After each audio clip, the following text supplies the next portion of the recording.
positive full stop to 2023, and we are getting set now to start and kick off this amazing grand final. It's Fnatic versus Cloud9, with two men who are not strangers to calling the action for big moments in Valorant. Tom, Mitch, let's get it on. Thank you so much, Ian. Yes, the grand final is kicking off here on Bind. Cloud9's pick, and the barriers are already up. And we're going to see Fnatic on that defensive side. Four-man stack towards the A side, Tom. A lot of players in that position. And you see, yeah, they've got some Cypher utility. They've got a Viper wall to hopefully slow them down, but it has not done that. C9 claiming the site control for free. A little bit of damage on the Chronicle. He's up close in the smoke. Good for two. Eventually falling, but he might just have done enough. Chronicle on this map. I get flashbacks every single time. Slightly different agent pool to in the past, but they've already managed to isolate another. Vanity needs to get some damage done, and already leaving it on to just Jake to try and clutch this one out. First shot will go into the face of Durka, but nothing more to be had. Very nicely done by Fnatic. The pistol round is theirs, and considering the four-man stack on the A side, Chronicle isolated, pushed by three players, the fourth one providing the flash, that little bit of extra support. The fact that he was, by all accounts, isolated and still was able to get away with as much damage as he was. This is just unbelievable inside the smoke, and what a way to start it. That's the thing. If you somehow missed the game earlier where he played versus DRX on Ascent, the second map, he was 24-8. Like, he was the best player in the server by a country mile. So the fact is, okay, it's been a couple of hours. They had some time to get some food, detox a little bit before going into this one. But yeah, it has been a good day for Chronicle so far. Well, C9 have gone for a force buy, not happy with losing out on that pistol. They're putting all their credits on the line and hoping to stop Fnatic before, like Ian said earlier, that ball really does get rolling, because it can be hard to slow them down. The trap destroyed as they sneak their way through an attempted counter to the Chronicle strat of old. The Nats before that, as they attempt to move in towards Lamps. It's clear, and it's conceded. The fact that Fnatic are playing so passive means they want to run for the retake, and they're being cautious. Maybe expecting to be up against pistols, but already they will have heard the rattle of some stingers. They'll know what they're up against, and Durka, well, he's dropped Zeppa at least to take away any advanced control this squad has. Yeah, that's the thing. That was the one player that could get up close and personal with those SMGs. Jake did manage to get a Bulldog, so that's the one sort of weapon that they have. There you go, that could do a little bit of extra damage. And Oxy, he has that wraparound, looking to come in from behind the pop flash, but Boaster has actually gone forward instead. Maybe looking to rejoin up with the rest of his team. Curry, however, has aggressed even further forward, catching these players off guard for Fnatic, making things incredibly awkward, and in fact, they're even going to switch the game up, back over to B. For a round two, damage is often the conversation that we have, but having invested fully, C9 want the win. They may well need it. But Fnatic, they're being faked out. Beautiful, the rotation to B, and the rotation right back, the space taken by Oxy. Now Fnatic really are on the back foot, with Oxy being so far pushed up. Now, they only heard two players teleport. They should know someone else was on this A side. Someone was securing the control, and they've spotted him. Avoided being taken down early in this fight. The problem is now they've got a crossfire. Three players swinging out. A firing squad from C9 as they fight right back into things. The second round is theirs. This team just seems to be a maestro when it comes to these lower purchase rounds, these investment into SMGs. Zeppa, I'm sure, has been training the Stinger for an unbelievable amount of time, but this was just a push and pull. This was all about positioning, consistently forcing players into awkward fights, and I think other than Zeppa actually going down early, every other one went exactly the way that was wanted for the side of C9. Equalization, and for the defensive side, you don't have that plant. You don't have that extra boost of cash. So just going to be some pistols in this round. Not even any shields, and well, Durka already gone. Oh, and Oxy on the back of his decoy grabbing another. Like we said, his utility usage has been such a menace to deal with. You're seeing exactly why, even just starting out this first map. Round 3, C9 5 versus 3. And Fnatic, although they've got two players stacked up on B, it is the weaponry disadvantages that you mentioned earlier, the pistols in play. They leave them without too much hope when it comes to most of these fights. Element of surprise for Chronicle. That's going to be his first, but plenty more to go. And these targets are ready for the fight, but Chronicle's hitting heads. A nice follow-up on the second. Damage started to come into the conversation, but quickly that conversation closes. I don't know. The thing is, a split second later, and he's read that. He's turned back to catch the player. Chronicle definitely seems on today, but well done from C9. Didn't let it get out of control. Obviously, winning the bonus as well gives them a huge bolster in economy. So, especially on this attack side, getting off to a flying start. You have to bear in mind, it was their defense last time out that was off the charts. They were fantastic with their defensive aggression, which again, when you have something like a Yoru, is not that normal, not that common. Like you normally have a really poor defensive side because of the fact that Yoru doesn't have that much value to it. But Oxy has proven otherwise, at least versus other competition. Now that cam's going to be utilized quite regularly just for information, and I'm surprised they haven't seen this. There's so much there. TP actually going through as well, and now they're fighting this on the Fnatic side. Oh, those wall bangs were damn close. Whizzing by Oxy. His teammate further back, Vanity. They have managed to concede the control though and not end up being crunched, which was the intention of Fnatic. The Molly to lock them in, the players to push them. The Molly's come out from C9 as they start to take control of the back of A side, attempting a wrap, but Curry's been spotted, dropped immediately. The 1v1 fight's not working, and the trade's even better for Fnatic. 4 versus 2.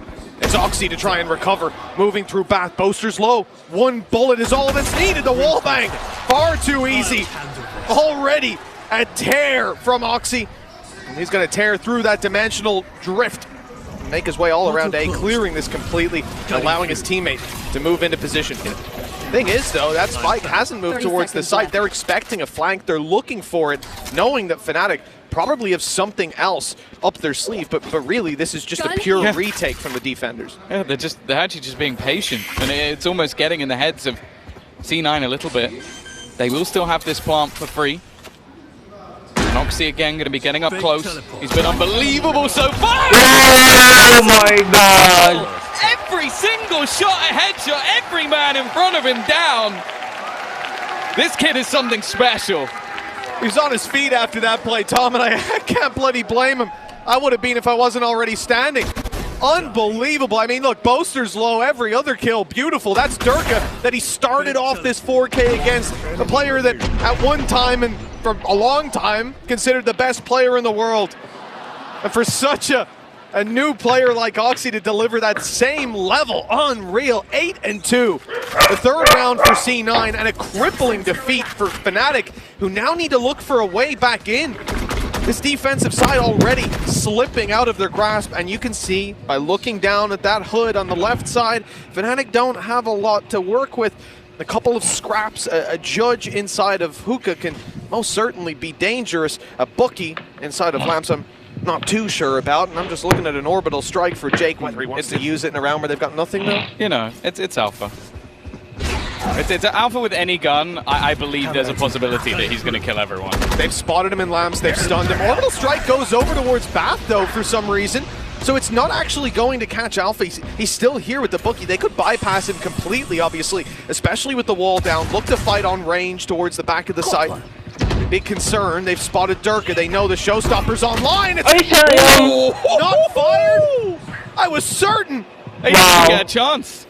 Oxy's just taking his head clean off. We spoke about this C9 roster last year when they came to Home Ground. They'd signed Yay.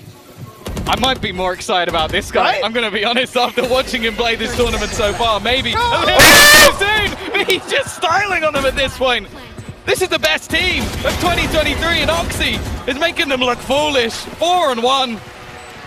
Again, got a little bit dicey for a moment, but they quickly recover into a further advantage. 4-1 up for C9. But once again, there's a bye now for Fnatic. And you'd think it'd get a little bit tougher. Yeah, you would if you hadn't just watched the last couple rounds, man. Look at that. I mean, it probably would have been just a one. Oxy might have been safe behind the boxes, but here, the amount of times he just escaped death in this round is unbelievable. 11 kills, 3 deaths up against Fnatic. And the 6th round, well, it's anyone's guess. 5 rounds. Anyone's guess what we're going to see other than Oxy finding a multi-kill, because I would gamble that's a likelihood at this point. That has basically been the game so far. That's all it is. Other than the pistol round. Nonetheless, this is already, as well, his 2nd dimensional drift online. It's not exactly the cheapest ult in the world to get, And he's just been building it up, causing havoc. Now, they don't have much in terms of ults to combo, but it can cause issues when it comes versus Chronicle! He was sat in the Viper's pit trying to hold it down, but Alpha's responded quickly at that. Zephyr will put this back into a 3v3, and they still haven't quite got the spike onto the site. Zephyr actually looks like he might continue this. He's feeling confident and looking for a little bit more. Even going to pop that showstopper, try and clear Leo, and he will after death. Now Dirk has all that stands. With both players TPing, he'll have the info. But he doesn't have the HP, Tom. He's down to 48 health. Durka needs to step up to the plate. An Oxy-level performance, swinging into the and it's not good enough. Vanity adjusts in time, and C9 continue to extend this lead. A pistol round win for Fnatic, and nothing but defeat ever since. The Yoru cosplayer is having a great day. Like, any other team makes it to the final, he's like, I've got no change. This doesn't suit anymore. And instead, Oxy's doing him a solid, that's for sure. One enemy. Great round from Zephyr as well, though. The fact that he just swung the spawn rotation. I'd like, normally you sit there and go, maybe there was a flat, maybe there was something. No, he just swung it. He just went for the timing. Maybe heard the Tiger of Leo and knew that one of the players would be isolated. But even that was a little bit wow. Alpha, though, is going to put Jake in the dirt. Now that is the smokes, or at least one of them, gone. Yeah, obviously with the wall already placed as well at the very start of the round. C9 don't have a lot of flexibility with where they're going to be blocking vision. The info is there for Fnatic, but Oxy is here for C9. Round on round, putting up the numbers. The flank spotted already, but it's Oxy pushing forward. They need to be one. He's gotten 2 kills. A lifeline for the side of C9 in a round where Fnatic looked like they might have had a little bit more bite to them. They're once again forced into a retake, with Boaster not even really able to escape freely. He's going to hope to catch them off guard. Up close, but not a chance, with a great shot from Curry.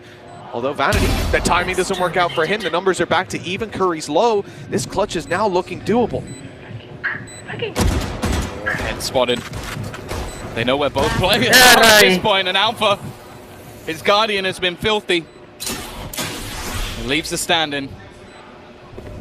Curry left in a 1 versus 2. Time at least ticking in his favor. The tap onto the spike, attempting to reveal his position, but yet to be on it.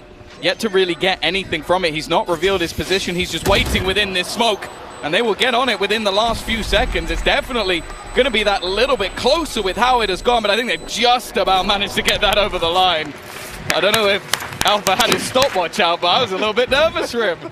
If he fires through that smoke, takes him down, yeah, it could have went awry, but I think they made the right call because they didn't know. And you'll notice the body language, the fact that Alpha taps it and then he's looking at back. They had no idea where he was, so just trying to bait him out in the open. The patience was palpable, but at the end of the day, it's not quite enough. It's a big round for Fnatic, though. Like, you have to bear in mind that was SMGs, that was the Guardian of Alpha, and obviously a rifle, I think, retrieved by Chronicle. Even still, though, no real harm done in terms of the economy of Cloud9. They're still going to be able to purchase back into this one. A couple of ults available. And actually, well, new coach on the block. Now my buddy going to be given the opportunity to maybe try and talk through some things with Fnatic, because thus far, well, as said, coming in against a brand new Cloud9. Okay, they've played a tournament already, but this is the Fnatic Team of the Year coming into this tournament. And right now, well, they're getting started on by an 18-year-old Yoru. By a rookie. Unbelievable.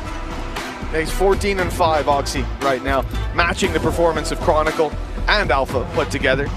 Obviously, the deaths then would add up to be something else. They had a few more deaths than him, so if anything, doing better. Doing better than the 2 of them put together, which is, well, it's hard to imagine that reality. Even coming into today, after the performances from Oxy, seeing him lock in the Yoru, we're still like, oh, you know, Fnatic, they're not going to be caught off guard by the same sort of shenanigans. Yeah. And I think it's fair to say that they absolutely have been. Maybe they weren't the same sort of shenanigans, but well, even in the rounds, like a lot of the bathroom takes have been very similar. Like he's being able to run the same route again and again, and not being punished for it. More aggressive though. Yeah, like that's the funny thing. Against it's like, Fnatic. Yeah, what it's like he's chosen to just play more outside of the box than he did versus Zeta. So yeah, it really has been just like really impressive. So see if he can carry it on.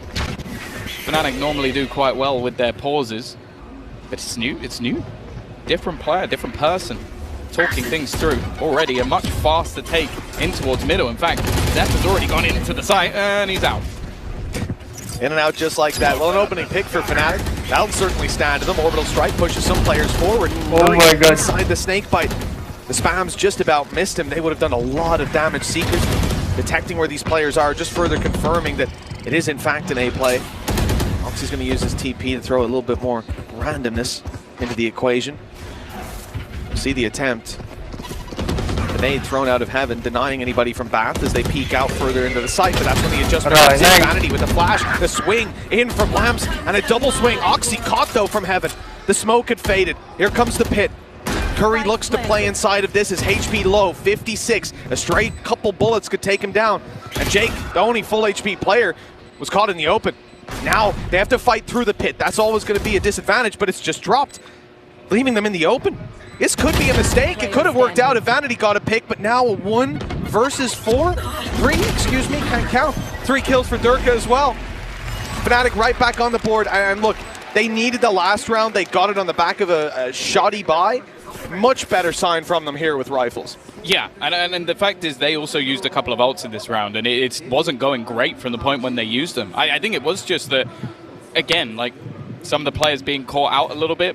Durka having a good round as well after a bit of a quieter start so far. And also Oxy going down has definitely made things a little bit easier for them. But it still got close. Like the fact that, as said, they had the opener, they used an orbital strike, and they used Seekers within a matter of seconds. And it was still an advantage for C9, at least for the beginning stages of the round. Nonetheless, still a purchase. These light shields are giving both teams extra buys. Leo, who's had a quieter start to this match, is going straight through with Dark. Wow! It just dodges the flash, waiting on the other side. An execution. There's no other reason for him to be that close to the smoke. He knew what was going down. Right. Nice snakebite play, taking down Zeppa a little bit easier. Now trapped inside the teleporter, and everyone's going to be watching it. No way to just walk back out if you would imagine with 5 health. It should be very easy to take him down. Fake that he's gone. They put a smoke down, and then he's just He's going to TP. He's going to TP. He's just going to call the shoot. No, he's actually going to teleport himself the flash. Oh! 5 health for Chronicle, and it's enough. Alpha's picked up 1, 2. Oh, almost the 3rd. A good clap back by Jake, but not enough for the other Jake on the other side. We're gonna delete that one. Yeah, we're gonna delete that one. We don't need to see replays this time around. That's okay. Guys who are clipping that for Reddit, stop what you're doing. I know what you're doing, but stop what you're doing right now. He is completely blind. He couldn't see a damn thing. He is completely blind and just headshot him. That play works if you're against anybody other than Chronicle. Yep, literally any other player. And he's on 5 HP as well. It's the best part.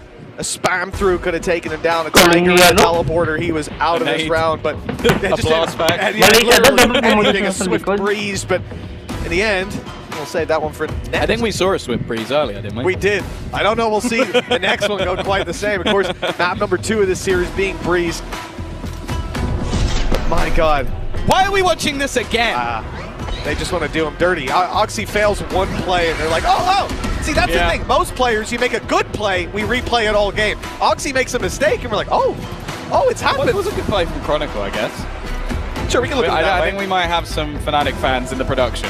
It's all about perspective at the end of the day. Well, as you can see, Oxy's taking it really hard while having a nap during the tactical pause. So, yeah, I'm sure Imi's had a few choice words, but ultimately still 5 rounds on that attack side. It does seem like since Fnatic took their pause, though, they have started to climb back into this game. So we've seen that a few times. I feel like Zeta had some really good pauses throughout this event. DRX, never mind. Oh no, Kanyang, I'm so sorry. He's not the one doing the pauses. Coming after you again. That's true, but I just don't think he'll appreciate Kanyang would do an excellent pause. It'll be some of the guys have got places to be. Yeah. If you could just hurry up. I have a reservation tonight, guys. Well, 5 rounds in the board for C9, but Fnatic are quickly catching up, closing the gap. We'll see how much further this attacking side can build on what they've done so far. The opposite side of the smoke being held by Jake this time. Obviously, we saw Oxy up close We saw it even in the replays, and catching that double kill as they attempted to push down on B long. Fnatic being much more passive at the start of this round.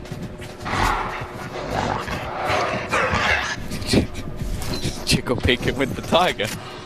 Right here. Trying to make it last that little bit longer. Flash over the top as they are still rotating. The thing is with Fnatic's comp, they're able to get a lot of information without taking a risk. You've got all of Alpha's utility. This cam's a bit such an issue. And not just off the contact of the cam, the showstopper just gets them a freebie. Curry as well, their lurk. And this kind of means that it needs to be more of a hit towards this B site because the A site is gone, as is Oxy. Oh, the spam was good. It was close, but Zeppa only takes a lick of damage, loses his shields, but drops Chronicle on the other side. It's a Viper down, but still, the man advantage maintains for Fnatic. They've got plenty of players around B as well, and the smoke's down from C9. Leave Jake with nothing for when they fade. 18 seconds left. Zeppa down as well. Great flash, and the peek out from Boaster is pixel perfect. No complaints on the side of Fnatic after that one. They won the pistol, and then everything started to slip away, but now they're back to neck and neck. Yeah, we've seen similar things throughout the tournament. Fnatic have not been one to start quickly. Like again, think about to some of their earlier games. And I think it was the Zeta game. They were losing, what, 5-2? Finished the map 13-5. They literally won every single round from that point onwards. Yeah, it was one of those games that, again, I'm sure the Zeta fans are going to want to forget. Chronicle, though, has been on point throughout this map so far, and you have that trifecta for Fnatic starting to come into form. The purchase not the best, but with the showstopper available for Zeppa, they're looking to try and thread that needle as he goes almost straight into the site. He goes straight into a wall and then into the site. Either way, you know, he gets to the destination. Yeah, he gets the control of the site. That was the only real goal. Oxy's up close in the smoke, no flashes for him to play with.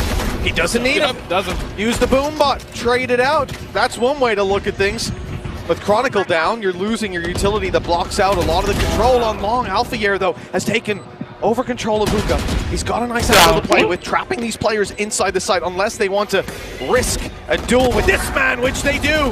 Might regret that a little bit later on. His second of the round already, still securing the top angle, making it so hard for Jake to reposition. He another, a chance with the orbital strike. Leo just about gets it done. Has he bought the time? The time is low. Why did I sign up for this shit? Oh, this is going to be close. This is close. going to be very close. I think he's just about got it again. No! The orbital strike for the Red Bull. What? That is genius! Where's the pixel? Replay, enhance, zoom in, what? That is one of the smartest clutches I have ever seen. The jump over the top, and it bought just enough time. What? And I mean, just enough time. Big Brain Jake takes them over the line for their 6th round, and that is one hell of a clutch. Wow. Well, Dirk has picked the opening. I mean, you lose that if you've got a USB 2.0 instead of a 3.0. That's ridiculous. I've got your trail. Opening of the round goes towards Fnatic. They thought they had the previous. I thought they did. I must wait a moment. And now they look to recover on the back of a devastating defeat. C9 pushing out towards the site. They're going aggressive. They want to push all the way in towards the back, but they've lost Vanity along the way. Zeppa got Alpha reloading, but it wasn't enough to get it done. Too many teammates here to cover. The flurry of kills for Fnatic leaves C9 in the dust, neck and neck. Considering how this started, Tom, I don't think Fnatic will be too upset. No, maybe with 0.01 of a second. I'm just glad it wasn't a Chronicle going for that defuse, otherwise I would have had real flashbacks. We've seen that one before, but wow. I'm still, honestly, we've seen so much in this half. Oxy, I genuinely think he might have some of the best crosshair placement I've ever seen in Valorant. Like, because you don't see him, like, flicking to kills that often. It's always just that he is already aiming exactly where the player's going to be. Jake has just pulled off, again, one of the smartest clutches I've seen, to in that moment, you get the 2 kills, then put the orbital strike on your own head to make sure, no, he doesn't care about if he survives. It's all about making sure the other guy can't defuse, which is just brilliant and such quick thinking. We've had Alpha come in, win them around with the Guardian. We're in map 1. Yeah. I'm already having the time of my life in this map. There was a reality where we could have come in today, and honestly, we could have seen either team get stumped. But the way Fnatic played in the first series, definitely a possibility that they carried that momentum. But the way C9 got to sit back and watch them and played their last series, you never know. But we've ended up with a perfect reality. Yeah, Fnatic had the tougher run today, but you talk about like facing off against Foot yesterday. That was a storm that we didn't know if C9 would be able to weather, because Foot's form has been fantastic through the qualifier as well. So an exhausting couple of days. Fnatic had the day off. They were chilling, they were relaxing, maybe watching a bit of Valorant. You know, the one thing that looked good for C9 there as well was Sunset. And I think that's why Fnatic are obviously came in and banned it right away. So I think if I was to pick a team to dominate today, it would be Fnatic. One enemy remaining. We've ended up in such a, well, this round says it all. I mean, really, that defuse about as close as the game is. As well as the Leo literally killed him as fast as it was possible. Like, jumped over, shot him in the head with a shorty. Either way, we are back into half number 2. And a full firefight into mid. Somehow no one died. A little bit of damage done. Vanity still has information that there's a player outside of B, so they can't really rotate over just yet. And Fnatic instead have looked to sort of reset a little bit, looking to see if they can find any aggression. Now, one of the major reasons for this is because yesterday, when we saw C9 play this map, they were incredibly aggressive. They were pushing all over the map, so that's why Fnatic are almost expecting something of the sort, the flash through. Both are even going to spam, expecting Oxy to appear. In the meantime, Fnatic are just walking up past that Viper wall, making their way into lamps. It's not like C9 I was expecting, you can see. Zap is the man with the responsibility to hold on. They've lost Oxy on the side of B, but the push is very much. Oh, he's got them! The back turned. 2 kills, but it might not be enough with Jake already so low. Already on the other side of the map, Jake has to decline a fight. Fall back, playing inside of Lamps and allowing Vanity to come into play and flash in Vanity's back pocket, but it won't get time to be used.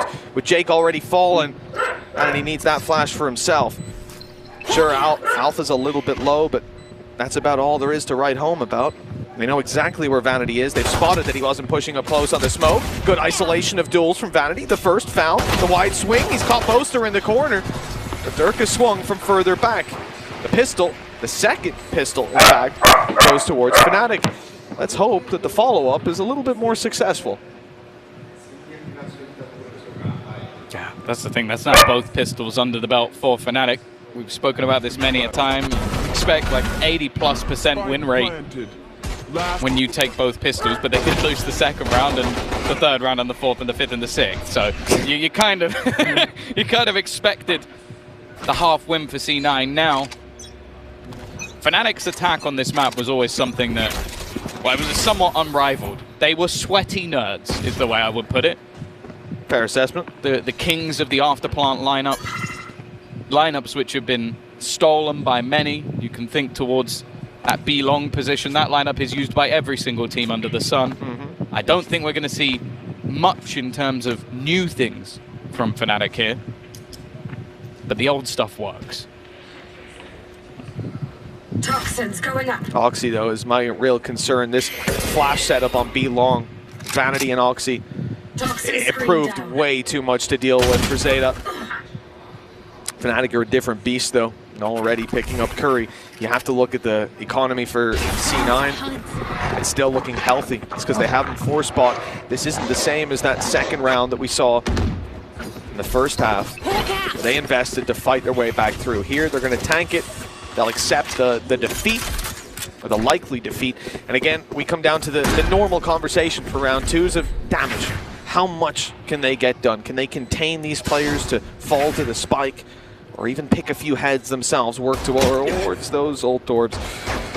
I don't think Oxy's going to last too much longer here, 41 HP. I do like how Chronicle is literally just sitting there. He's like, I will just keep spamming bullets into this wall until you are dead. You're not leaving, and there you go. Just sitting back, relaxing. And Alfia now with his 3rd kill already. He has looked unstoppable over the last few rounds. 8-6, Fnatic this time do manage to convert. I'd say a bit of a safer buy from them in general, though. And one of the things I'm really interested in from C9 is the balance. So, as you mentioned, that combo of Vanity and Oxy was almost perfectly balanced by the combination of, I would say, Zeppa and Curry. Like, I feel like there was more of a rotation from Jake in the way that he played, but Curry just didn't die. I think it was something like 4 or 5 times in the entirety of the last time they played Bind, he went down because he was just that rock. Now, this round, he had a share if he peeked mid. I don't think he's going to do that again, but I want to see if Fnatic are able to put that pressure on him a little bit more, because even just look where he is now. Super passive, far back, and then Oxy's pushing spawn. He was a really consistent anchor on the side for Curry, but Oxy was a consistent pusher, that aggressive defensive stance, yet again being put into play. As Fnatic look elsewhere, realizing all that control has been seized on B. They don't want to fight it. They don't want anything to do with it. Instead, they will look to challenge that dangerous duo of the A site. Zeppa still in position inside the smoke. The orb providing a bit of cover, but not for much longer. Soon it will fall, and he'll be forced to fight unless he falls back. Indeed, regrouping with his teammate as they now look set to play a full retake. 4 players on the back of A before the spike has even been tapped. And here comes the plant, at least the plant attempt. 21 on Boaster. He's spotted in the corner. Ankles showing. With Curry being able to punish, there's an opportunity now for C9 to capitalize. You know, all this distraction on the side, all this noise being made as Oxy tries to flank through. But he won't even be able to see these players as they go in because they're all inside of Lamps. A reality C9, Vanity and Jake just discovered for themselves. Discovered the hard way. No way back in for C9. A great response from Fnatic. Well, yeah, this is the thing as well. We're finally seeing C9 get onto the ball with the purchase, and they've just been decimated. That said, are they going to put the pressure on Curry? Are they going to put the pressure on the ace? Because I think that was one of the major flaws when we saw this map last time out, was that they constantly played into Vanity and Oxy. Well, if you play against that double flash, you're going to end up blind, you're going to end up dead. Whereas they put the pressure on the site with the anchors, smoked everything off, got into an afterplant, and that retake became much, much tougher. I wouldn't be surprised if I can see him talking. I was going to say, I wouldn't be surprised if I see a timeout, and I get in my ear, C9 timeout. So there you go. It's not surprising. It's early enough in the half that they can try and fix things, maybe try and switch a little bit up, because, as said, I feel like already Fnatic have kind of got a read of, like, kind of get quite far into this A site without that much resistance. Yeah, looking at how C9 fell to so many thrifty rounds the first time they played up against Zeta, I looked to recapture some of that finesse. And the reality is, you know, with this map, there's a couple close range angles. Coming out of this pause, I expect Fnatic are going to have a tight game. It's all about info finding for C9, trying to throw out something a little bit different here, cause damage to keep Fnatic from running away with their economy, build up those opportunities. In particular, I'm looking down towards the ultimate economy, where you've got Curry and Zeppa in a decent position coming into this round. If they can farm up some orbs, whether that be through kills or actually picking them up, congestion for bathroom, perhaps, we could see them have that little bit of a safety net coming into the next round. And at this stage of the game, when you're likely looking at a 10-6 scoreline for Fnatic, with a likely loss in this round for C9, the reality is those ultimates could be the turning point. And on Fnatic, well, Durka's just 2 away from a showstopper. And Durka, he might have been shut down when he popped that showstopper last time. I don't know if we'll see it again here. Attempted crunch from C9 on Bath, but no one's there. But they have managed to grab the orb for free. Yeah. The thing is, Alpha would have had his, but he already used it because that's how quick he managed to get his ult. Also, I don't know if the impact would be... It's not going to save a round. Bay is coming for you. Here.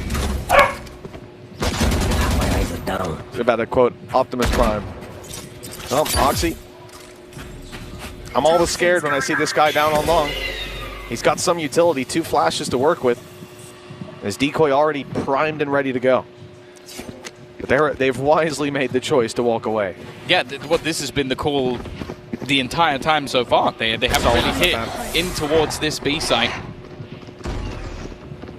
Curry under pressure to try and deny, and Chronicles lurk. Fierce as ever.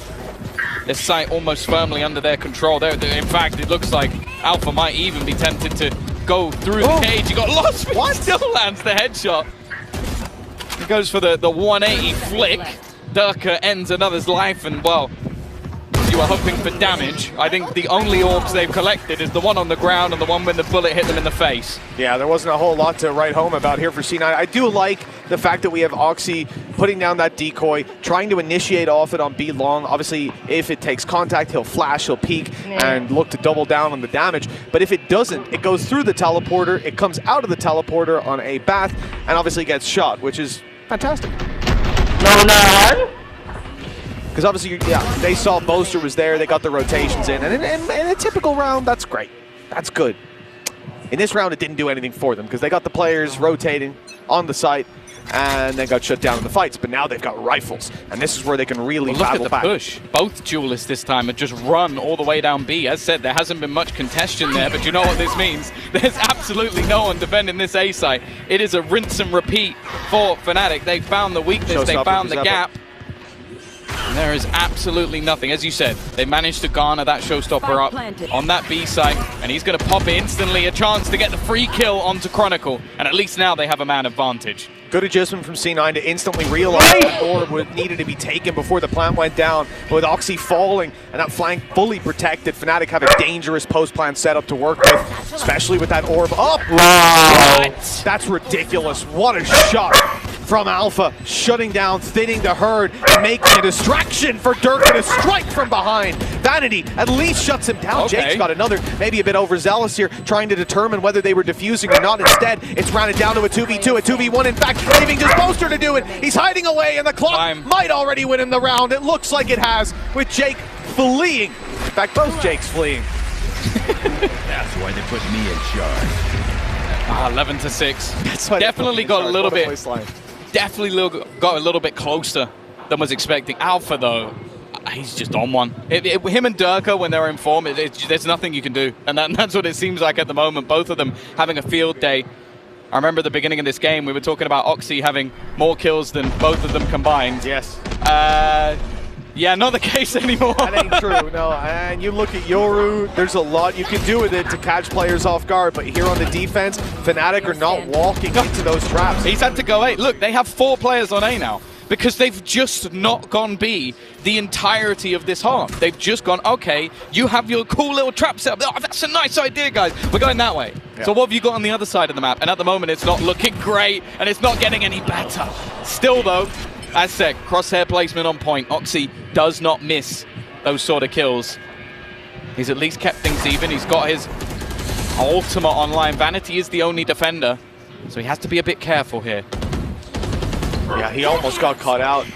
Flash on long confirms there's a player there. Okay, the information is really starting to flood in for C9 that there's a lot of players outside of B. There's presence in this area.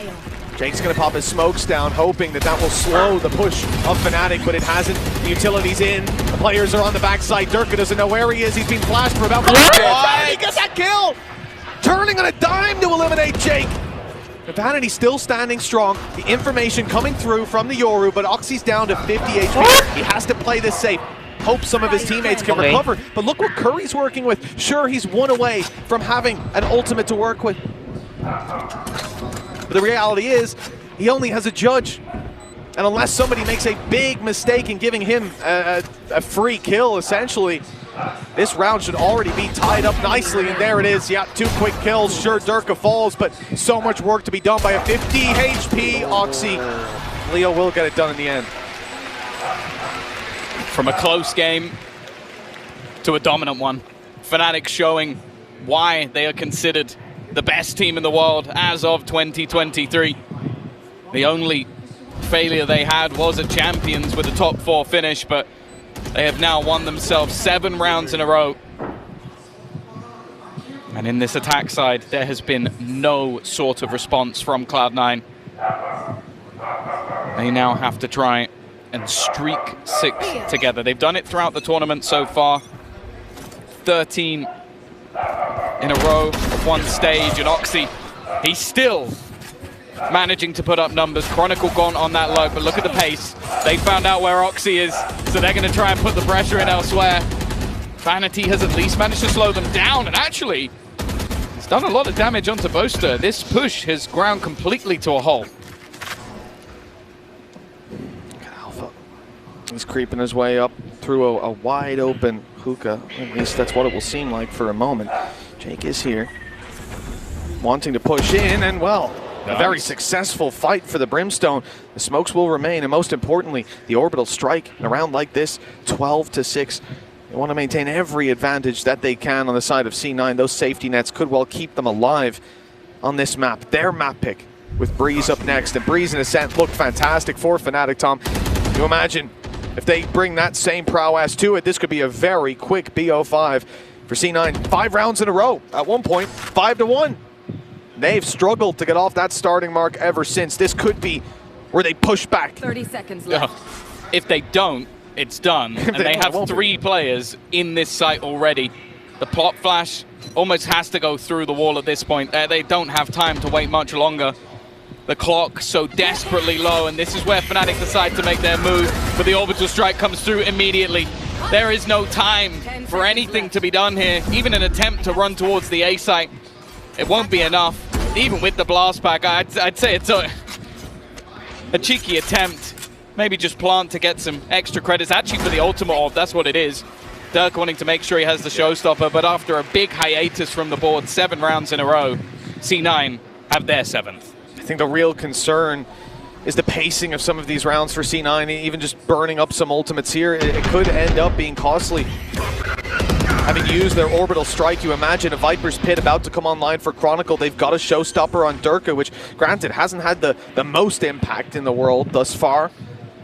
But it only takes that 1 round, and that's all that Fnatic need. He hasn't really needed it. It's going to be a fast push. Look, Oxy's going straight down, looking for a fight. Got a TP to fall back on, and he's baited out the ult already. Durka needs to try and find something, and it looks like he will. Zeppa sniped out of the sky, a shot landing.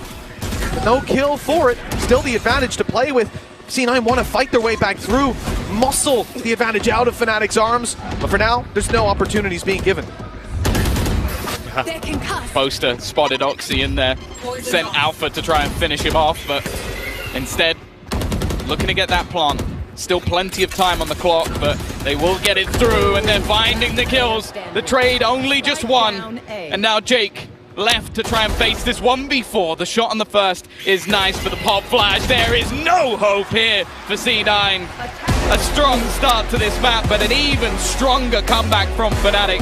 They'll take their opponent's choice, 13-7.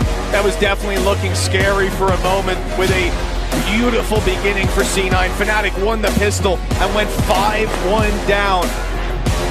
Not many would have imagined they'd fight back so quickly, so aggressively, with a 13-7 here on Bind. C9's pick and Breeze up next.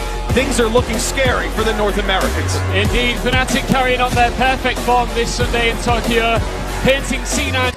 Rough one with Durka and For whoever stands in, they are equipped and ready.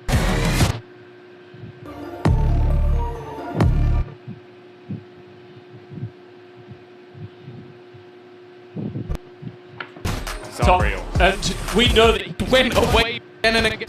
Where he was doubling up, and even better. Alpha. If I had the answer to that question, Give it to me. What do you mean? Yeah, but maybe try and throw them exactly. This is then Ascent comes next. Another map that Fnatic are very confident on. They're very good at every map. Yeah, well, as we said, you know, starting out the day, they already had a 13-3 on Breeze, a 13-4 on Ascent. That was up against DRX. The reality is, there's going to be so. When Breeze was but I do think that means that, especially with the double wall, soundproof headphones. Mitch, into the series we get Fnatic. Mitch, take us through it. Well, it's time to kick off Breeze, the second map in this BO5, and well, we'll see how far into the series we get. Fnatic have played it already today, and C9 got to watch them. Let's see if they're ready. Their idea on C9 is to push quickly in towards middle, fight into A, and try to isolate some of these players on the site, but there's no one there. They've all fallen back. A disciplined play from Fnatic, a spam from Chronicle that does some damage, but he's left on 10 HP. Gonna look to someone else to be the hero of this round. For now, at least. After plant ensued, and still with mid control as well. Vanity just being a nuisance, but Zeppa has gone. the trade back from Durka, keeping things even for now. The dart to try and clear any of these close angles, but for now at least C9 are managing to hold on to their lead. Even still, a back and forth ensuing. This wraparound from behind could cause Fnatic issues, but a bigger issue is that time ticking down on the clock. Somehow though, it's left on to just Vanity, buying as much time as humanly possible. A chance to and the IGL is going to clutch them that pistol round and take it 1-0. The pistol round for C9, that's what we like to see. They managed to get an early start on map 1, but it wasn't based on the pistol. It was a force buy to get back into things. Now, a different story starts to emerge, and we'll see C9 with a leg up on the attack side. Building on it, presumably. I don't know that Fnatic will go for force. It's hard on this map. Marshals, you know, you get a lot of those, but look at the composition you're up against. Not only a Viper, but a Harbor as well. They're going to be able to bypass a lot of those longer range angles. Feels like somewhere that you do just take the eco, and, well, that's exactly what Fnatic are doing. One Marshal on Leo, so an opportunity, and when combined with some of these other weapons, Durka, for example, having himself a Sheriff, there is a serious opportunity. Curry already, even after the heal, will just need one body shot to fall, and Leo's on the rotate towards this side. There's going to be a lot of defense here on A. See if they can make something work. Expectations low, but never zero. Cove will give them cover, not really anything that can break that. And Alpha, somehow the man with the classic, is the only one getting a kill, at least for the moment. Careful. Wow, it wouldn't have mattered if he was low or not with the headshot. Taking away Leo's utility is definitely a good idea. But then again, he doesn't have any left anyway. Wrap around, Guardian retrieved. Even an extra kill here could drop a rifle to the ground, and saving for him doesn't really have that same sort of impact. A clinical shot onto Curry, but they will retrieve that extra Guardian in the end. So very close, 27 and 42 HP. That Guardian could have done work with one more bullet fired out with a slightly higher fire rate on it. Quicker clicks, but it didn't happen. 2-0, C9. They take damage. Let's see how they decide to invest. As we get back into the game, I'm curious to see if they're actually going to dive all in, put all their credits on the line, or if they're going to decide to just stick with what they have and try to make the best of a bad situation, playing the round 3 bonus with a lot of weaknesses. For Fnatic, they will be buying up fully. They'll be in a good position with Leo working towards his ultimate already. The Hunter's Fury closest to being online for the side of Fnatic, and you can see C9 have gone for a lot of pistols. This is a very weak round, and no surprise they're looking for B, a site where if they can break some ground, they'll have a much easier time with the close range fights, getting through those trap wires. A little bit of a different story. Durka already firing off, he's dashed into the open. That's a little bit of an overzealous play. Luckily, Leo was there to lend a hand. Yeah, not too easy. A flawless round. The only damage was actually done to Durka, who basically paraded himself in front of the opponents. Oh, look at me over here. 15 health, a little too close for comfort, you could say. Yeah. Ult's getting ever closer, though. You got yourself Blade Storm not far away. You got yourself a Hunter's Fury. One enemy remaining. Same on the other side with the Blade Storm as well. And also Reckoning only a couple away. Definitely good for getting that information. Wow, the aim. Either way, This is a nice spot.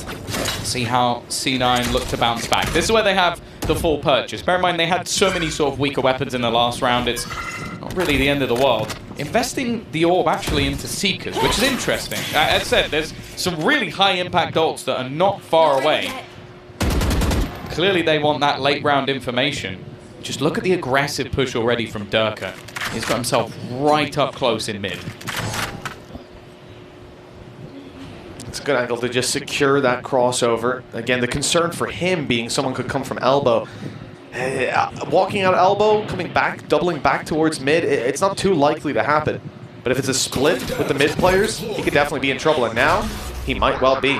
They know that he's got to be somewhere around here. He can't dash out of here. He tried to. I can't use that. The voice line comes in. No way out of there, buddy. Unlucky for Durka as he is dropped, and a great punish for C9 to start this round. Yes. For the moment, left Alpha a little bit isolated, but again, he's had that info. Heals coming through onto Jake to even things up a little bit. Leo has rotated in to support over on that B site. Now this is where the execution begins, just trying to find all of those trips, trying to make things tougher for Alpha, but, I was gonna say, he had a chance to find a few. The time is the main thing though. They need to kill off Leo at the back of this site. A single bullet could have caused them extra problems with that plant, but instead, wow, Boaster looks a little bit lost in the sauce as Oxy is close, and he's caught with utility in hand. It leaves Chronicle 1 versus 3. A tough opportunity to try and find anything in this scenario, but he also doesn't know where the majority of the players are, and they're in a pretty nasty crossfire. Yeah, I think he's even realizing chances of winning this are insanely low. It's not just a crossfire with 2 players, Spawn being point of contact, then a double swing can come out. Even if that Spawn player was instantly dropped, you would have 2 more to contend with in a heartbeat. There is just no chance. The reposition quite wise if he is looking to save and if he's looking to do damage. A good chance that they decide to move towards B main to save these weapons. Unfortunately, they have gone for Spawn. So Chronicle, although he won't be able to cause any further damage to the C9 economy, he will at least be able to bring this weapon through the next. Well, especially with they last saw him in mid. So you'd almost assume the last place he'd be would be main. So yeah, I don't mind the idea, but a good read in the end from C9 and already getting their 3rd round on the board. This definitely doesn't look like, but from what we've seen so far this tournament, I think we already knew this, but losing the first map is not the end of the world for C9. In fact, their first map every single day has been a loss. They haven't been great in the first ones, even if it's their choice or not. But they're always able to swing back slow starters. To be honest, as many America's teams are and have been historically. Yeah. If they can sweep things back, they'll be quite happy. The flash timing is not fantastic. It does blind the opponent though. And hey, if you have Durka as backup, I think you can survive. Pretty reliable backup and put in the work. Already finding that opening is a solid sign for Fnatic. C9 won't be moving towards the A site now. They've completely abandoned it, instead looking to navigate their way in towards B. This is where the setup is quite dangerous. Alphair's got traps everywhere, cam up top. They've heard it being cancelled out. He's managed to spot one, but he's waiting for someone to step that little bit further forward. They've broken one trap, they've broken a second. Okay, now a Cove even going to help them out on the cross, but he stepped inside it. That's a safe spot for Alphair to fight from. And he relishes that opportunity, ripping off their heads, and, well, not quite Oxy, but Boaster's snake bite will manage to close it out. I got 2 things. Number 1, Leo's dart is just the... I feel like he's the greatest Sova player we've ever seen. Like, he basically pinged every single player.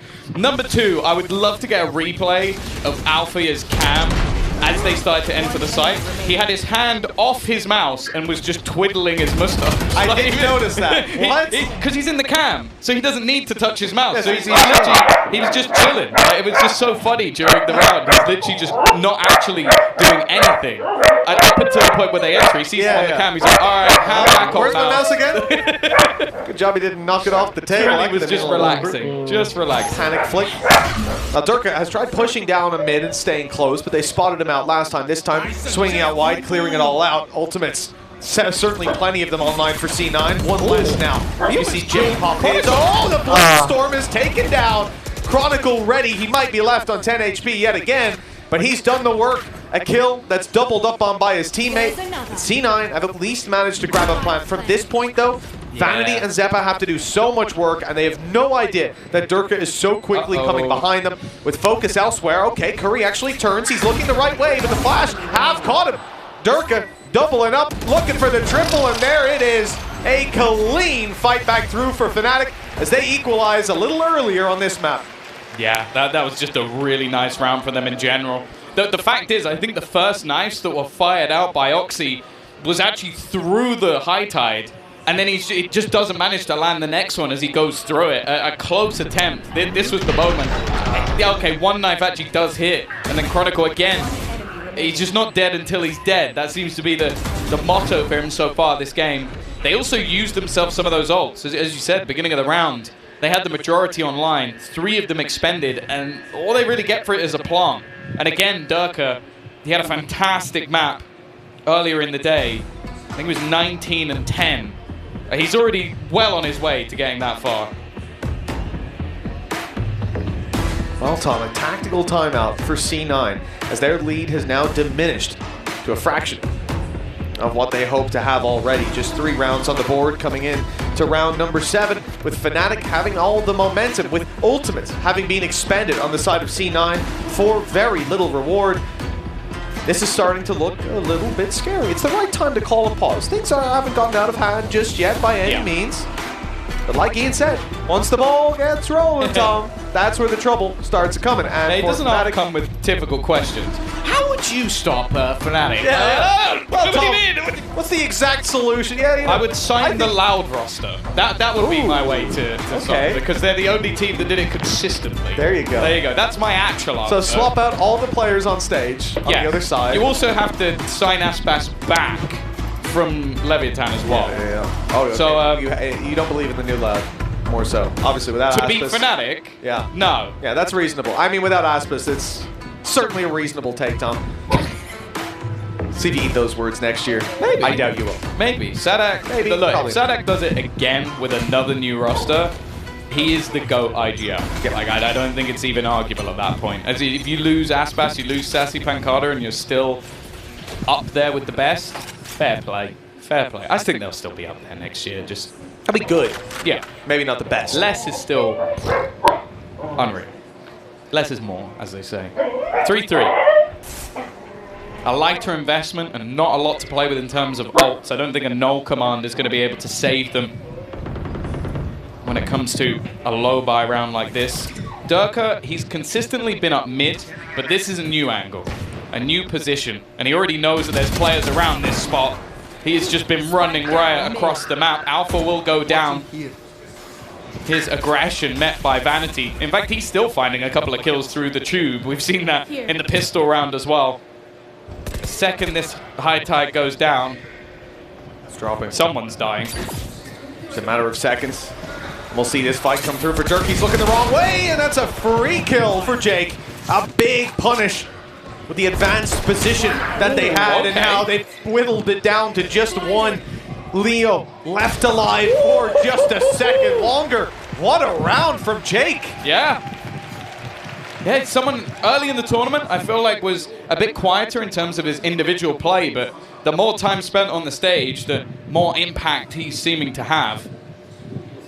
Cloud9 are going to take themselves the lead once again, but a real back and forth. And while my main worry is that there's now a weapon in play that hasn't been thus far this map, the operator for Durka. And that's the thing, he's been super dynamic, aggressive with where he's been playing across the map, but now he can literally play anywhere. In fact, he's going to peek B main. They're very passive on B. Oxy is here holding the angle, waiting for the peek to come through. The shot will not land on either side. But that has deterred C9 from sticking around. They're looking to take the A site. It looks like it's wide open for them. There is one player a little further back. It's Boaster. He's avoided the dog for now. But he can't do a whole lot. Powerless with his abilities removed. He has to rely on his weapon or on his teammates rotating back. That flash was perfect. Curry capitalizing and now looking to retreat as Oxy picks off Durka. That's the op out of the round. A big threat for Fnatic, now diminished to nothing. And for C9, they have all the control they could possibly wish for, even spotting Chronicle on the flank.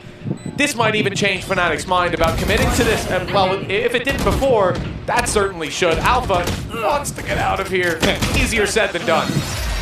Yeah, they were asked the question in some of the pre-tapes, who is most likely to win a 1v5? I think Bosa said anybody except him, which we talked about. He has the highest clutch percentage of, I think, any player in EMEA. Any player from multiple seasons.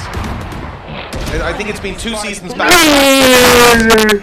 Guy is just nuts when it comes to clutching. But he doesn't believe in himself. Let's put it this way. It's not that he doesn't believe in himself, Tom, it's that he believes in his teammates even more. Yeah, and when your teammates are Alfia, Leo, Durka, and Chronicle, that's fair enough. I think I understand why. I don't know if you'd have that same attitude in our Prem team. Let's put it this way. The players they replaced have just joined Team Liquid. So you know that your upgrades are good if that's the case. Viper's Pit can be put down to deny that mid control. It's something that C9 have fought for quite regularly, especially with the Harbor utility. It's something that becomes a lot easier to take. Dark will have that operator again and a Blade Storm in his back pocket.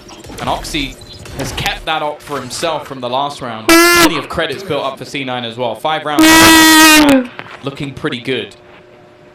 But it's a very, very passive hold this time out from Fnatic. I feel like it's been the aggression of Durka that has actually been working out for them on this defensive side. So I almost wonder if they don't win this round, he'll just be back to his old tricks in the next.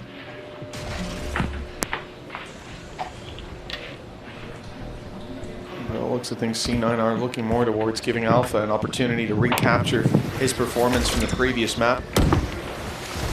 Currently moving in through mid, picking off Chronicle, a huge kill. But they are refocusing, Tom. I'm seeing a lot of eyes on this Viper's pit. A lot of players moving back towards A. The Seeker now chasing down the Viper. Boaster being forced back bit by bit, but he's not giving up the control. The Snakebite denying any further aggression.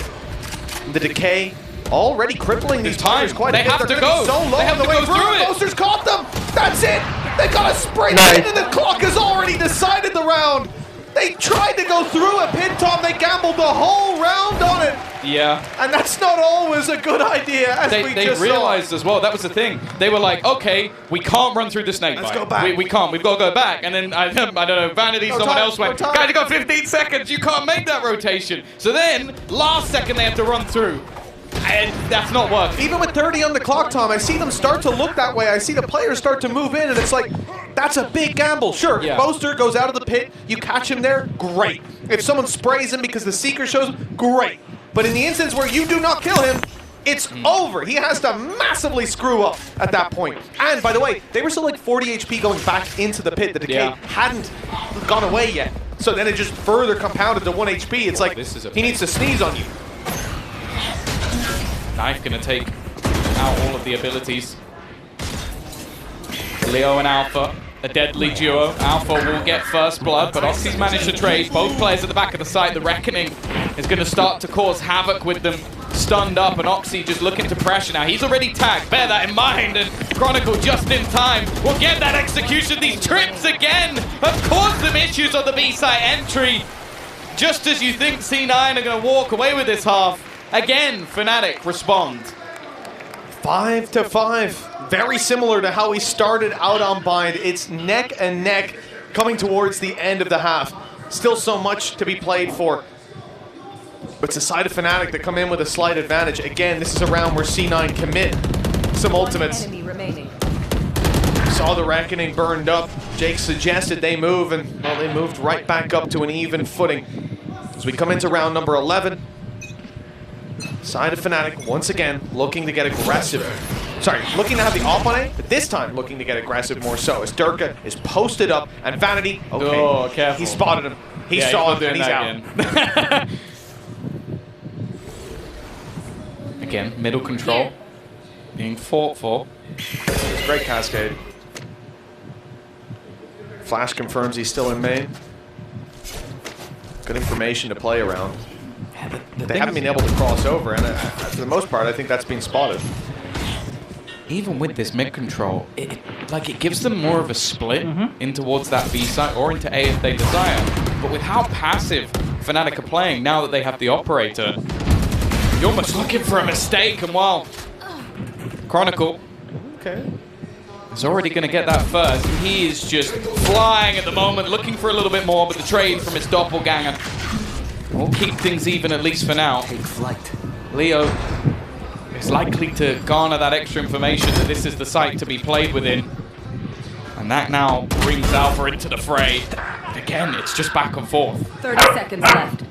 It's kept even. Boaster's miles away. Leo has to be careful not to be isolated in a duel, and he has been spotted. A returning fire on Curry. The problem is that second player, while his crosshair was trained on Curry, Vanity took the opportunity to grab the kill, then the information with the flash, and now the execution, or at least attempted, healing back up Curry as well.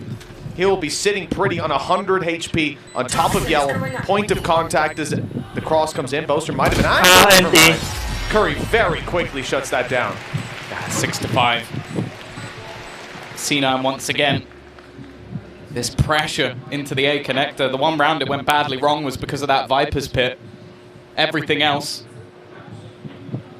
has worked out wonderfully for them, managing to kick off Durka in the early stages of that one. I feel like Jake has had a lot of high-impact rounds, as has Vanity. I feel like they got caught a couple of times by that flank and then have very quickly adapted to it. Either way, with the way this half has gone, you almost expect Fnatic to even think back up again. It's just been the case throughout, and they still have that op, they still have the rifles, and they have the advantage when it comes to ults.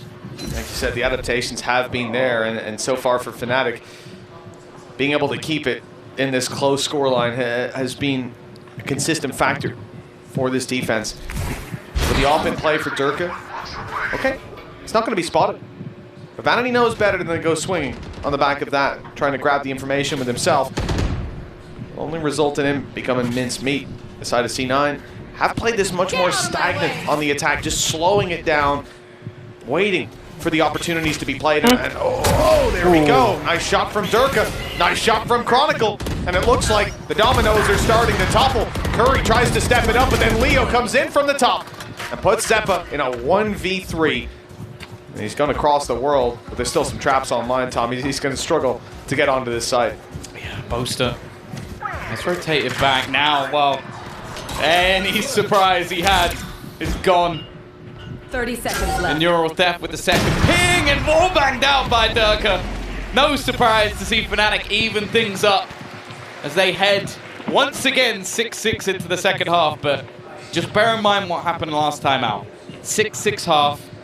A decent start for C9 that ended up slipping into even territory.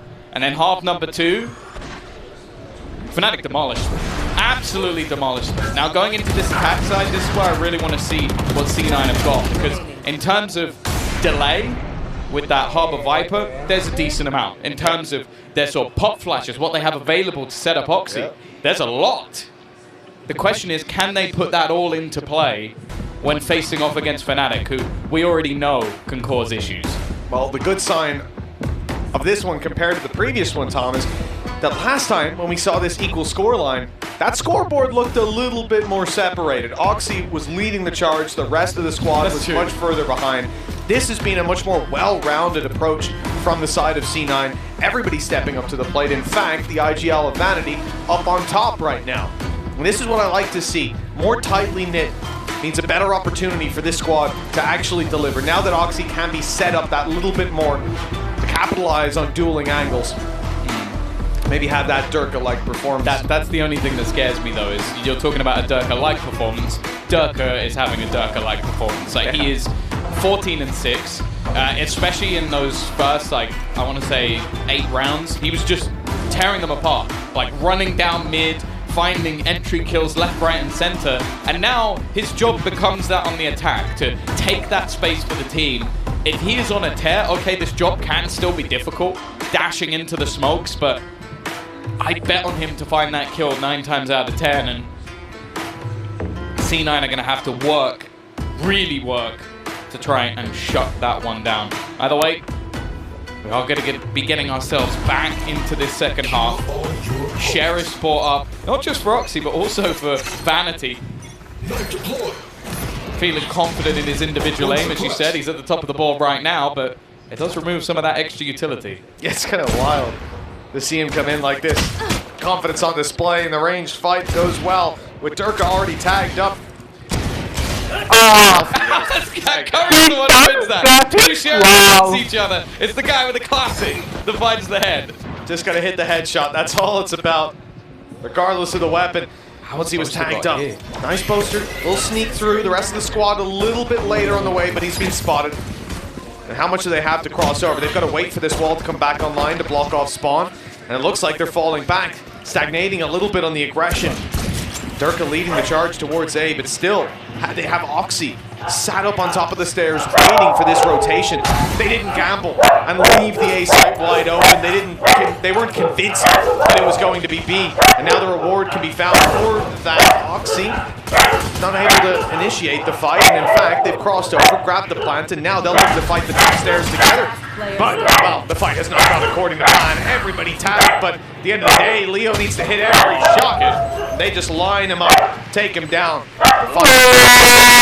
I like the fact that they had that elevated peak. The chance of him getting both kills is really interesting when you start like that as he rounds the corner, especially with the Sheriff. Obviously with Leo, maybe the odds are slightly increased because of just how good he is individually. But that is now Cloud9 taking themselves another pistol. Now, we've said this before. You win both pistols, the game should be yours. But the way that things have been going so far, how close everything has been, I wouldn't count the chickens just yet. Either way, just a few Sheriffs. Now, we saw in the previous match, previous map, I should say, the Cloud9 were happy to force, but it seems like, especially on a map like Breeze, I feel like the force buy just doesn't have that same impact, like coming in with SMGs on a map which has massive angles, and instead you're going to have Leo just investing into that Marshall.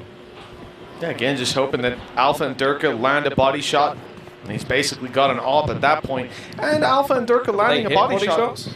That's the other point. But Alpha and Durka land at 145. Yeah, then, there you go. There you go. I suppose at that point the classic will do. But that's the thing. Worst case scenario for these guys is generally that they tag you down, they hit you in the shoulder. And at that Maybe point, if they hit the headshot through the wall. I think that's more. That's probably statistically more likely. Well, look, 82 HP on Leo. He got tagged up, but he's still floating around, still looking for opportunities. Vanity got hit by the wallbang from the Marshall, so he's going to be a bit low as well. But it is just more of a standoff.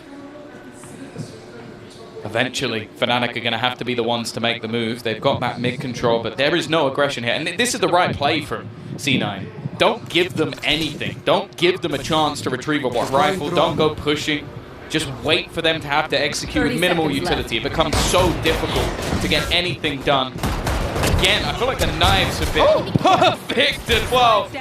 Once again, this man doesn't seem to miss. 15 seconds up and coming on the clock for Fnatic to try anything. And while Zeppa is going to steal that ace away. But this is why we've ranted and raved about Oxy's individual ability. That was clean. He's got it for days, man, and that's him now top fragging the server, just overtaking Durka. We said he needed to capture a Durka-like performance. Thing is, you do that up against the pistols. That's one thing. Now Fnatic are going to be pulling out rifles. The collateral kill there as well slows down their push, opens up a lot more space for C9 or for Oxy in particular to reset into those later fights, for teammates to come through, for flashes to come in.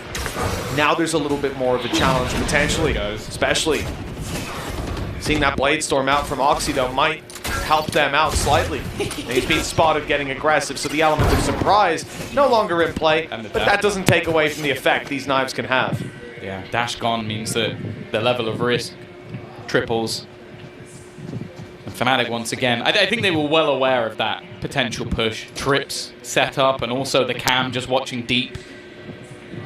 It was going to be difficult for him to find any level of space with this double initiator comboed with a Cypher. Like, there's just so much information available, and a map with as large rotations as Breeze, you kind of need that. Oxy though, well placed to meet this push as they go running into B. Durka needs some support as the rest of the squad comes filling through. It's Chronicle to find one, but Oxy stepping up to the plate. Durka will shut him down with Vanity on 5. That's a lot of space opened up, and the rotation's delayed significantly. The plant should be acquired, and even further dealing damage as Alfier has support as they look to trade him out. It's Leo from afar, but it's not pretty. He does get damage done with Zeppa and Jake both very low. But a 2v2 nonetheless for a squad that often deals damage straight to the head.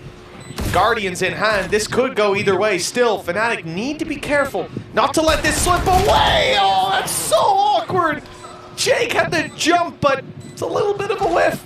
The 40 HP and spotted up. There wasn't much chance for Zeppa to pull that across the line. Fnatic are back on the board. Yeah, somewhat the expected result. Obviously, you had the Blade Storm to slightly pad the round, but ultimately that was the full purchase of Fnatic, and it was only the saved weapons plus the Blade Storm to go into this round. Still, though, you just feel like Jake's been pretty clean thus far this game. That was an opportunity, that was a chance, and well, as you can see, he knows it.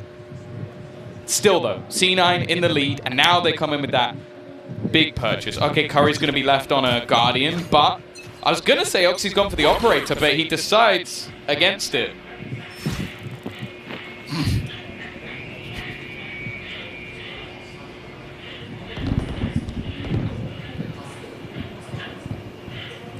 slow start to this round.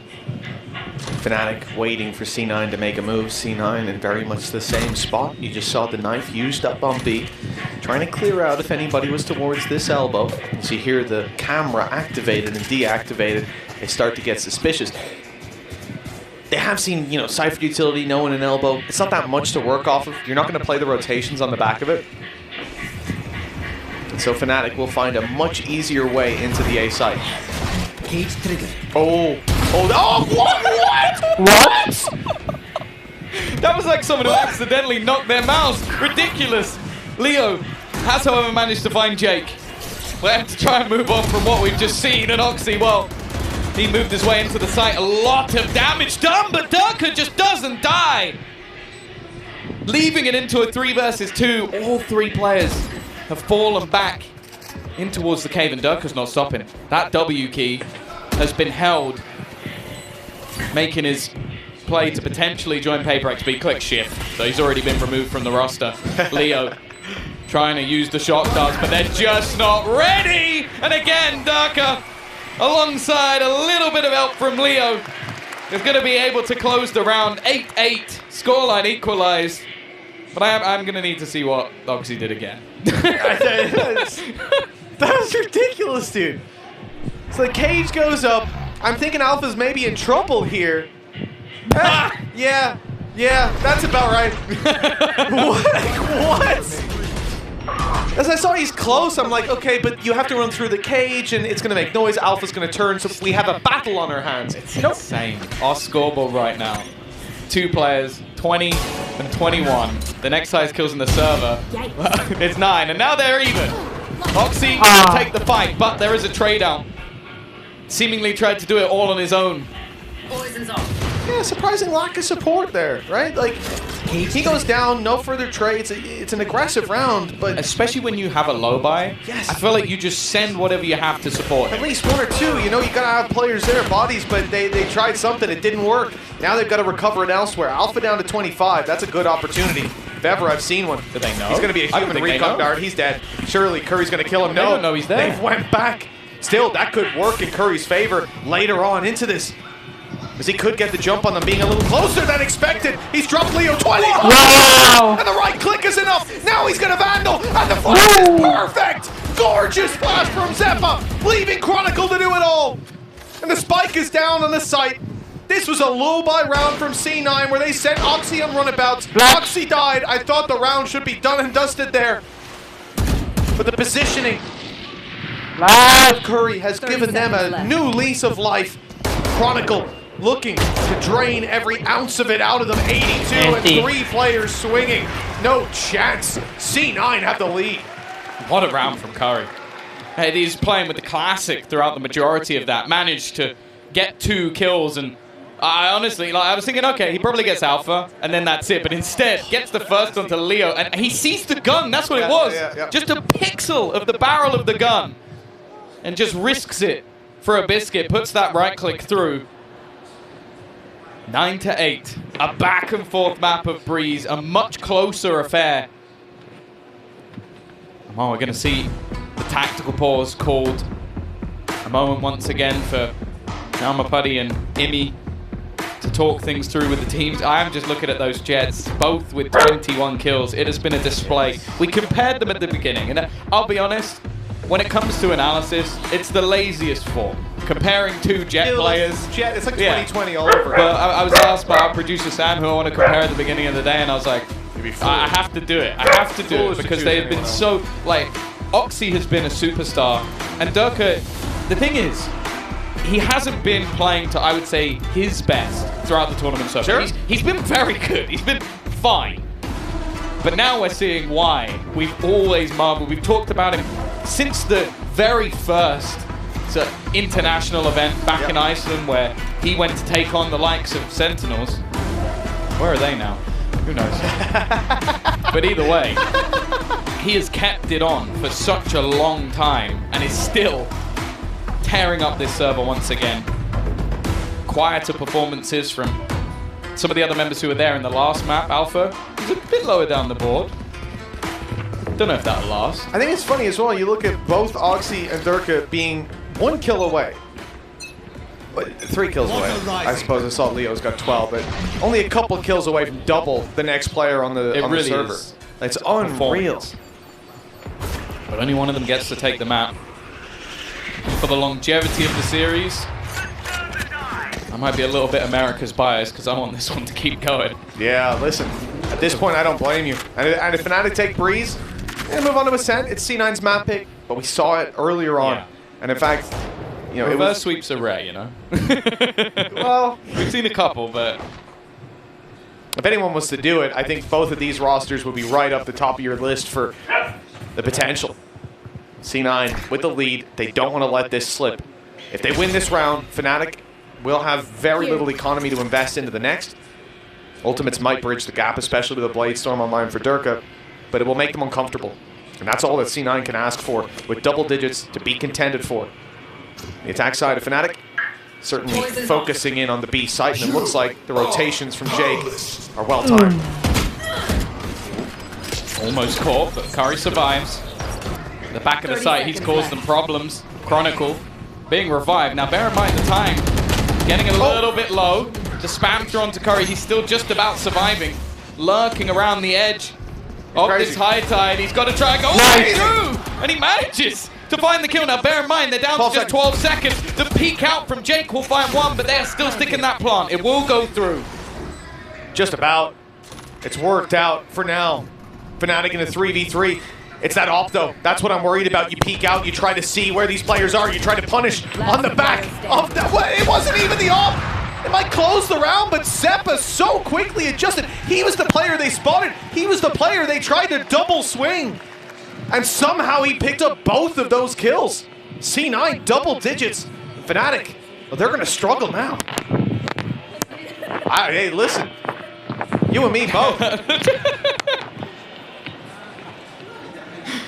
Hey, he's got a long career ahead of him. I don't think anybody's doubting that at this stage. How mental is Curry there? Like he's 11 HP. When he stands up beside the wall, he's like, I'm gonna go through this. I don't think I can win a fight unless I surprise him. I'll drop the planter and maybe we'll win off of time. They didn't need the time in the end. That's also Oxy now taking the top fragger on the server. The other thing as well is it also creates chaos for everybody on Fnatic to run into awkward spots. Like all their post plants go out the window the second that spike is dropped. So there was 2 players stuck on default when they go to retake. So he somewhat wins them the round just because of that. Wow. Oxy. It's huge. He was fantastic in map 1. He's kept it going map 2. We're hoping that this series will go the distance, and who knows how many kills he'll have by the end of it. But if they, let's put it this way, if they are going to win, he might need 100+. They've invested so much here. A Blade Storm, Alpha, and Leo both grabbing rifles, and to lose Boaster, your smoke's on the way through. They need to win these fights, rely on Durka. Catwood, rely on Alpha here, apparently just swinging into Curry. Vanity's down after 1. It's a round for Alpha here to put into the books. A plant coming through from the man himself, Leo. With the Hunter's Fury online, the post plant could be strong. Still to contend with is the Blade Storm from Durka. On the way back through, C9 could be in trouble, but that op from Oxy, I expected it to be a big factor in the previous round. It wasn't quite. He's going to use the Blade Storm to close the distance. A blade-on-blade battle. And it's going to Oxy to win it.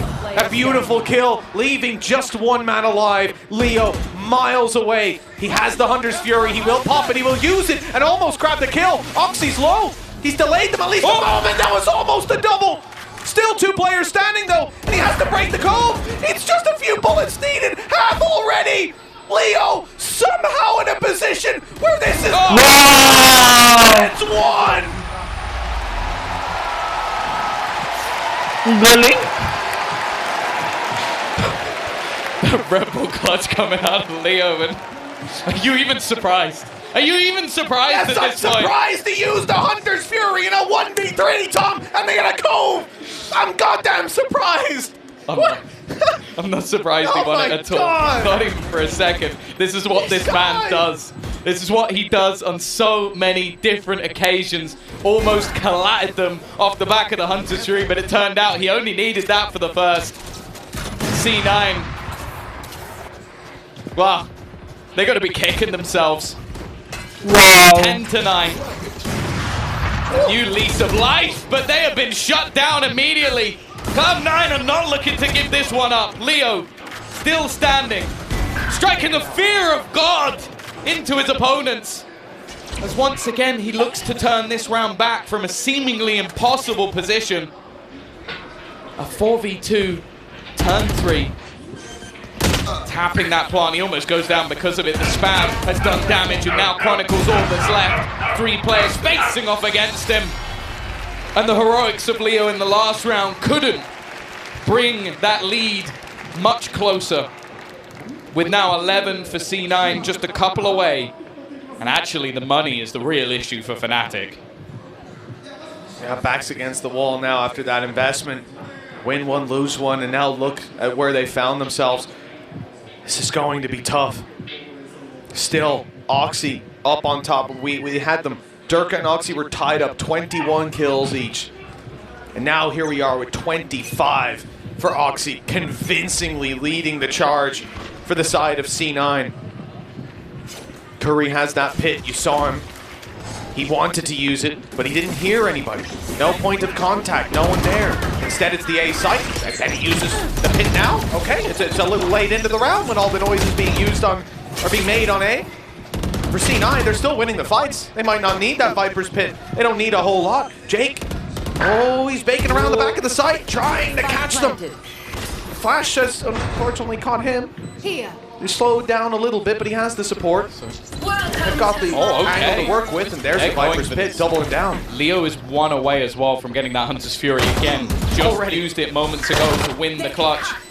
Chronicle tagged up within the site, but the time is what they're playing with. Leo, 3rd kill, that's Hunter's Fury. Now this becomes a real issue. This round is slipping away, but it's left to him again. Another clutch needed from Leo, and he's gonna go for the spam through, trying to find the player on the spike. Jake is just sticking it all the way. The bullets are landing. He's gonna take it from under Leo's nose. He's not gonna strike twice.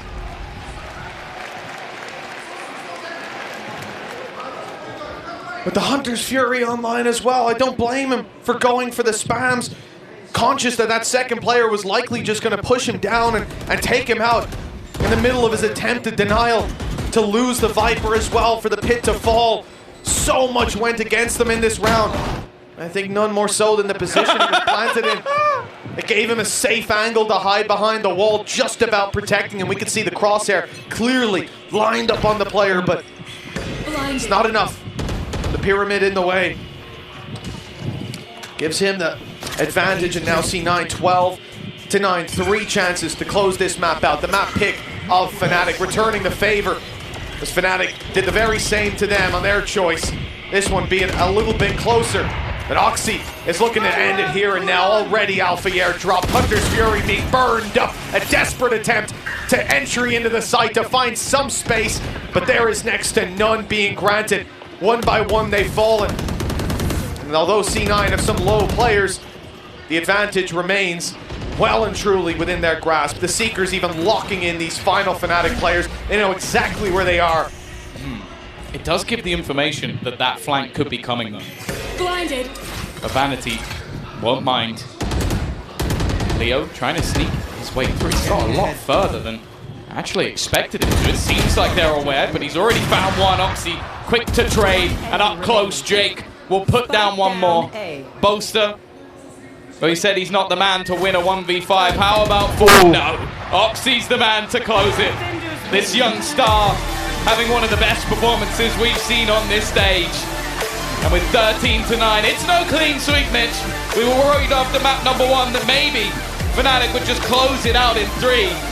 Well, they're going to have to go for a 3-1 at this point.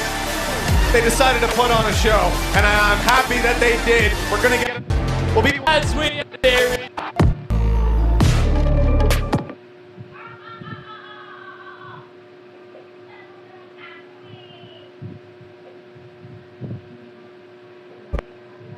Team ability, and I'm sure we're going to see a lot more of him in the future, regardless of whether it's here or somewhere else. Well, Fnatic were as hot as a curry on Ascent earlier against DRX, and they are all warmed up for this, so they'll be feeling pretty confident, despite coming off the back of a loss on map 2 there, Tom. Yeah, I think this is a really sort of interesting one because obviously we've seen this map already a couple of times. Obviously coming out from the side of C9. First time it went really well. Like they absolutely decimated the entirety of that map. And then the second time, not so much. It seemed like a bit of a slow start. Now, I don't know what version we're going to get. Again, when they did dominate, it was Oxy just frying. So that's going to be the main man to talk about. Wow, who could have seen that coming? Mitch. He's not bad, is he, Oxy? He's all right. He's all right. I mean, Mitch, as we get into map 3, 15 seconds to go before we throw you guys into the server. Who's taking the advantage? Oh, come on. I mean, look, I'll say Fnatic starting on the defense, we'll know pretty quickly how this one's going to go. This is somewhere that C9 have a lot of ideas on the attack. I feel like this could be C9 building on the back of what we just saw, Oxy dominating. All right, who's going to take the next step towards lifting the Red Bull Home Ground 2023 trophy? Tom, Mitch, let's get it on. It's a sick trophy. And we've got the barriers up, but instantly there's damage dealt. Zeppa shock darted right at the beginning of the round. But that chuck dart ain't going to do too much because they're not moving towards B. No capitalization on the back of that damage there. Instead, C9 will be taking a little bit of mid control, nice and easy, making their way up towards the A side. Short will be battled for, and this is where Chronicle will get his first test. The smoke is up, but he had a chance to fight first. Paranoia used. They're looking to take a lot of space very quickly. Jake's giving me whiplash the way he's spinning his crosshair around. And already, they've got a lot of control over the site with snake bites. Or not snake bites, nano swarms, pardon me. Almost dropping Oxy, Jake and Zeppa following suit with very low HP. Looking like they might even want to try and catch someone off guard. Dart doesn't ping anyone though, and Oxy, I think he was hoping for someone to try and shoot that. Now a couple of players, they're going to get suppressed around that short area.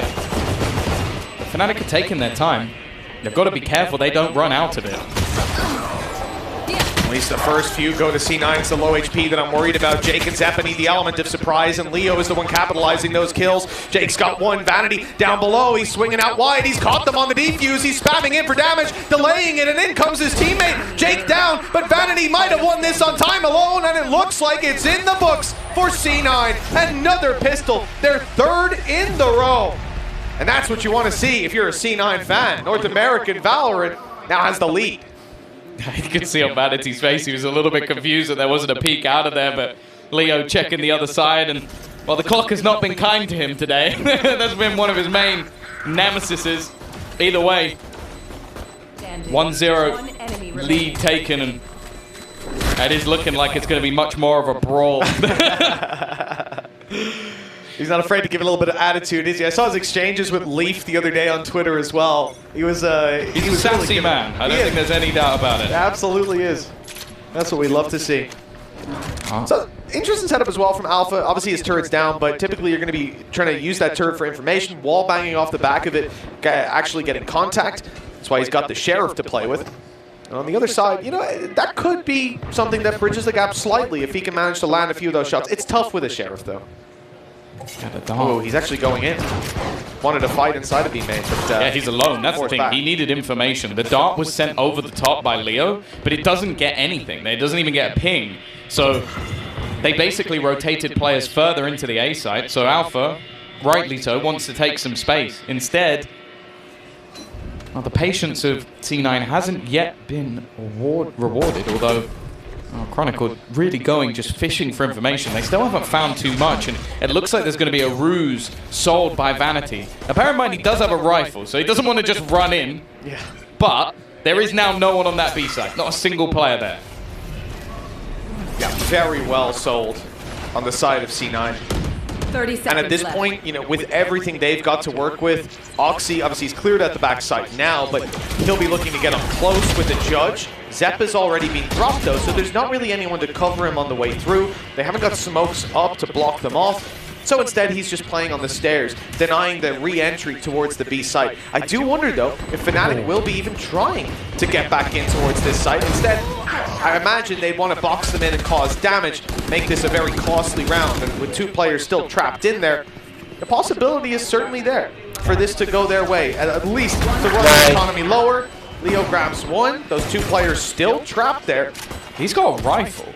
Like, that's the thing. He could either just save this or look to try and kill off any of the other players. He's going to know that Vanity's here, who's very low on HP, so gets rid of him at least. And now, whoa, he's going to walk away with a Vandal and killing off a couple of members. That's not a bad round for Fnatic at all. No, it really isn't. I'm curious to see if Oxy's able to recover anything even slightly better.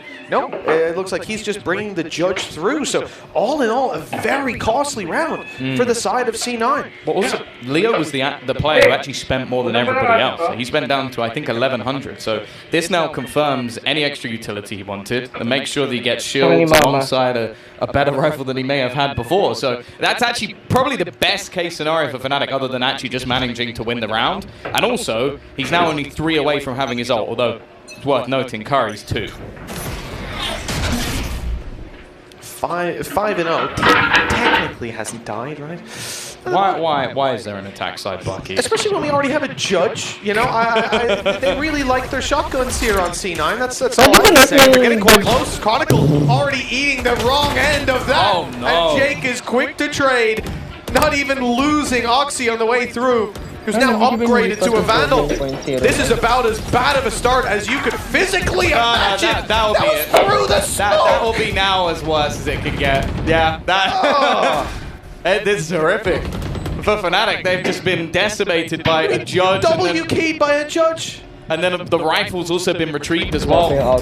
Anything that was gifted in the last has been gifted back double. Fnatic feeling friendly, I guess. Absolutely ridiculous carry on. And the fact that Oxy just runs it down, gets up close, grabs the kill, he realizes it Judge close, player swings to try and trade, and oh, hold on, Jake is further back. He's able to grab that. Free upgrades across the board. Yeah, you probably don't want the Bucky instead of the Judge. And the remaining 2 just have to try and save. And there's a lot of players hunting them down. That's the thing. In the finances for C9 are already in a good spot. If they can kill off one of these players, that would be fantastic. Make this round a lot easier. And oh, he gets both! Wow. What the hell is going on? How does he kill Durka? He ran through a smoke, took a fight. Wait, he didn't even take a fight. He was pre-firing through the smoke while sprinting, kills Leo, and then he goes, oh, there's a guy there. All right, pop his head, carry on walking. No, this is outrageous carry on from Oxy. Like that, we even missed the opening kill there. You see the trade, so beautiful. And yeah, that is exactly how you should feel in those moments. Banging your head against a wall, or in this case, a very comfortable chair. Yeah, I'll take the chair. Okay. Whoa, all right, see you later. Wow. Okay, I mean, it's a low-buy round, but there was still bold. Not much of a heartbeat there from Fnatic. Immediately shut down. The TP up is bold call in that sort of round. Dangerous. C9 looking very good on this attack side. And for the remaining 2, well, Boaster left with a Stinger. Alpha, a Sheriff, split across either side of the map. Alpha is going to be able to retrieve a little bit. They can farm up the orb as well. Might even be able to get Curry his ultimate for this next round. Be careful though. Alpha's still about. Alpha is still there! How does he come out with 3? And he's given a very small chance to boast to any other weapon. And I might say I'd even believe, but to try and get it done with the Stinger, the smoke giving him a slight gap over. He's spotted the player, but he can't even really do anything with this gun. It's just hot trash from this position. And while Curry, one way or another, does get his ultimate online, but just a glimpse of the talent that Alpha has. Somehow he almost managed to make that round winnable. Yeah, I mean, we could talk about damage if C9 hadn't got a 4-0 start with some flawless rounds and free upgrades in their bonuses. Their credits are certainly sitting pretty. It sort of diminishes the impact that you see from this play. You need to win that round off the back of it, otherwise it's reset immediately. And even then, Oxy, Bladestorm online, Judge in his back pocket, Paranoia ready for A main, but Oxy's going to use his Bladestorm right at the rip of the round, looking to fight on mid, looking to take some duels up and above the wall perhaps, quickly closing the distance on short. This is all about him. When you send him out running, I am scared about what we're about to witness. Early Hunter's Fury that doesn't get a whole lot. Well, nothing at all. Yeah, and now they've got the lockdown as well, so that's just going to clear them out of the site completely. That seems like an error. It's not something that may necessarily be worth counter for Fnatic. I guess they wanted to try and do some damage. What? He didn't even caught off guard on the timing and still manages to kill. Yeah, that's a bit more of a problem. The judge then not so valuable, but while all of that distraction, that kerfuffle has gone down. Cloud9 have the site. Yeah, they've ran this clock way down. I mean, even now you're just seeing Chronicle make it towards A Heaven. Half the time has already slipped out of their grasp. 2 players down below. Okay, maybe with a good recon we could see something work out for them, but C9 are tucked away. They're wise to these tricks. Good shot by Durka, nice angle, and he spotted one down below on the left side, but it's a double peek. Jake is here as well, remember, transitioning to the other side and leaving Chronicle all alone. Vanity, okay, he's the last man standing. But the clock, time's gone. The ultimate enemy for the side of Fnatic, it has been in this series. The time is running low for them to get on the board on the defensive side. 5-0 for C9. They cannot be stopped right now. Ian asked you a question earlier, Tom. What do you do to stop Fnatic when the ball gets rolling? What do you do to stop C9 in the same scenario? Starts to be the emerging million-dollar question. Yeah, right now I'm sort of waiting for the Durka show to come back. We've had a moment or two from Alpha that maybe could have been the start of something. But the main thing has been actually just getting rid of Vanity. Those late rounds, he's got 4 kills, but 2 of them he managed to win rounds with. I love you, Vanity. He's picked up the Odin. He said, thanks for buying it for me, Chronicle. I appreciate you. He's grabbed, I think he might have grabbed his own one.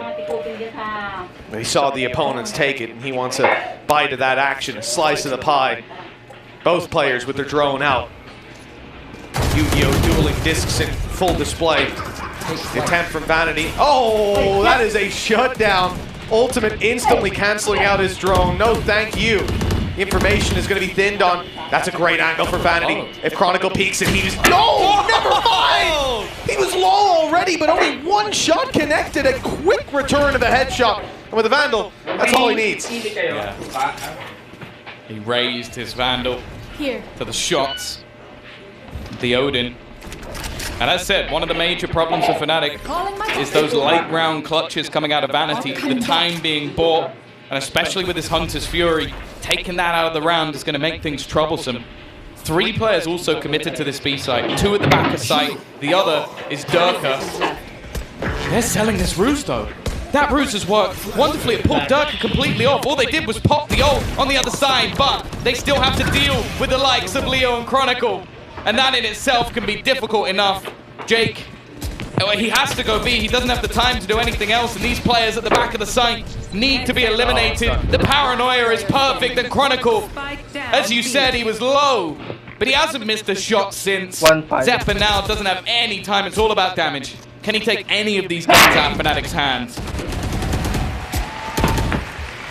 And it's a resounding no. The final seconds ticking away. Fnatic have found the round.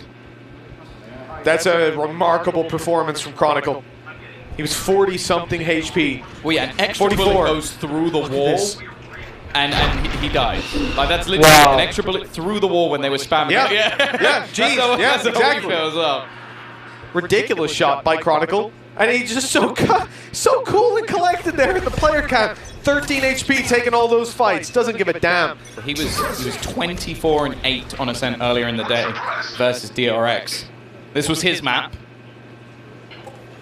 We'll see if he's got that in the locker again. Now, every time Fnatic have been down in this sort of scoreline, the half has ended level. It's happened multiple times, not just in this match, in previous matches as well. So C9 need to make sure that this isn't just, oh, okay, we started strong. 5 rounds, great, 5 rounds attack side. Ascent, not bad. Not if you start 5-0. They need to get more out of this. Blade Storm come in. They used the whole thing.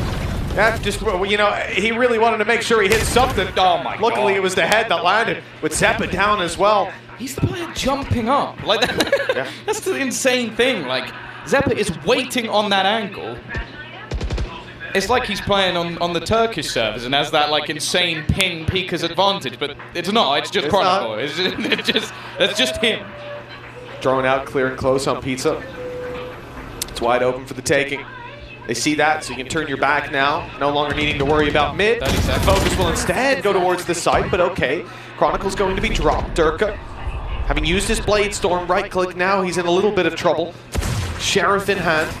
Not that that's ever been a problem for him before, and the retake will be played for. The only scary thing about this, Vanity can't use his Hunter's Fury, really. He might be able to try it from Boathouse, but it's a big risk. You need to rely on the cover from Oxy, who's now gone down. The clutch near impossible, and it proves to be just that. A second round found for Fnatic, 4 players surviving, even with some weaknesses coming into that round, especially after the Blade Storm used, but they've recovered nicely. Yeah, this is a common thing. It seems like the second an opponent gets to 5, Fnatic are just like, all right, that's it. Like we saw that versus Zeta. In fact, they didn't even lose another round. Yeah. We saw that in the first map as well, on Bind. Yep.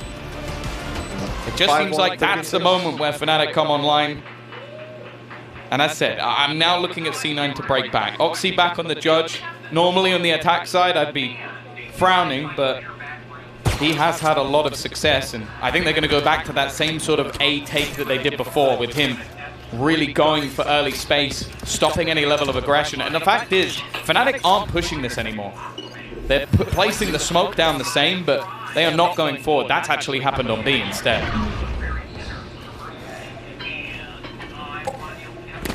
Did Boaster intentionally get tagged by that? It looked like he walked backwards into it. Yeah. I could be wrong, it might just be a mistake, but that looked like he intentionally tried to get caught. Maybe trying to sell the idea that he's up close somewhere, wasting some time, or just an error, and I'm overthinking it. Either way, maybe that's the same thing going on in C9. Yeah, exactly. They're going, okay, he got caught. Is he gone? Is he far back? They got to check. They don't want to hear a TP. That's it. Throw in a little sense of uncertainty. Sometimes that is all you need. Oxy, he's been caught out by a bit of utility. The paranoia is blinded him. Here comes the Hunter's Fury, spotting the players down below, and it's Oxy for a lot of damage. 11 HP on Boaster, 31 on Leo, but they have escaped his ire for now, and the shock darts that fly through the air will not find their mark, resetting for a much more passive A-hold, knowing that with a combined 52 or 42 HP, they can't really be holding this site, trying to take fights in a 2v2. Instead, they're waiting for their teammates, and Durka, he's got his gun out just in time, but Curry still gets the jump. Yeah, they were clearing short so that Chronicle could rotate quickly. He managed to reclaim that ground while everything was happening. Nice shot from Vanity, but it's only the low HP Boaster to go down. Fnatic, that's it, from 5-0, they start the climb back up. As said, it will still be a decent half for C9 either way, but they do not want to just allow their opponents to run this all the way back. They were so unlucky. Like, he did an unbelievable amount of damage with that Judge. And a single blast from that Hunter's Fury could have killed off 2 and just happened to dodge it. Yeah, they did really well to avoid it, to move out of position, avoid getting hit by those shock darts as well. For C9, they threw out a lot there and not a lot of it worked. Decided to call a tactical pause. Coming into round number 9, they'll have a bit of economy, a couple of ults close, but not your Blade Storm that could help them out massively here. I mean, from the shadows, the lockdown, it's unlikely that we see those come into full effect moving into this round. Maybe the lockdown because they don't have a Hunter's Fury, and with pistols on some players, they might be able to close the distance, but this is very much what C9 need to discuss now. How do they want to approach the early round on the attack? The world is their oyster, but if they allow Fnatic to run that clock, we've seen again and again, they make those reads right in the late round. They've got the players ready to defend. Is this the first time Dirk has had the operator as well? It's the same thing that happened prior. Yeah, he had it on Breeze, but that's going to be another dynamic they have to face off against, potentially. But I would say more aggressive, but he's actually been taking a lot of map control anyway, even with the rifle in hand. Been a quieter performance from him in comparison to the last map, but as I said, this has been Chronicles map so far today. It's weird to say that, but he's already played it. Wow. Back into the action we go. Weaponry not the best for C9, and that's the thing. It's like, as you said, in the past, at least when they had some of these lower buys, they had some ults to sort of pad what was going to be a weaker purchase.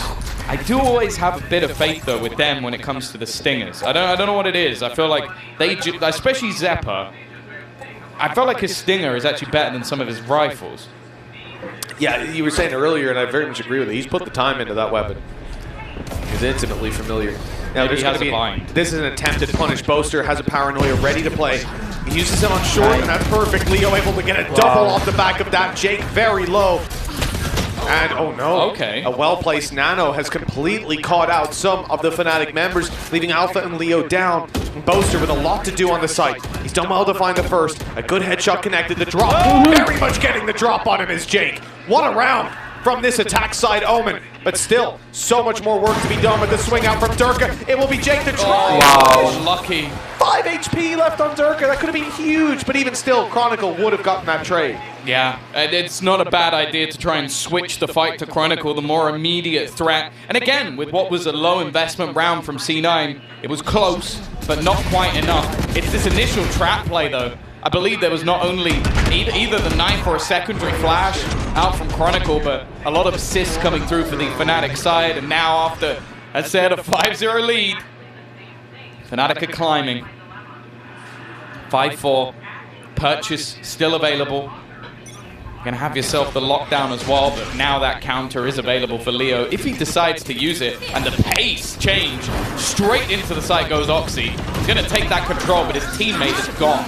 This time up on top of the generator, avoiding a lot of that utility. Your Hunter's Fury is getting damage done, but it misses the final connection. Vanity will just about survive, 45 HP. The lockdown in play.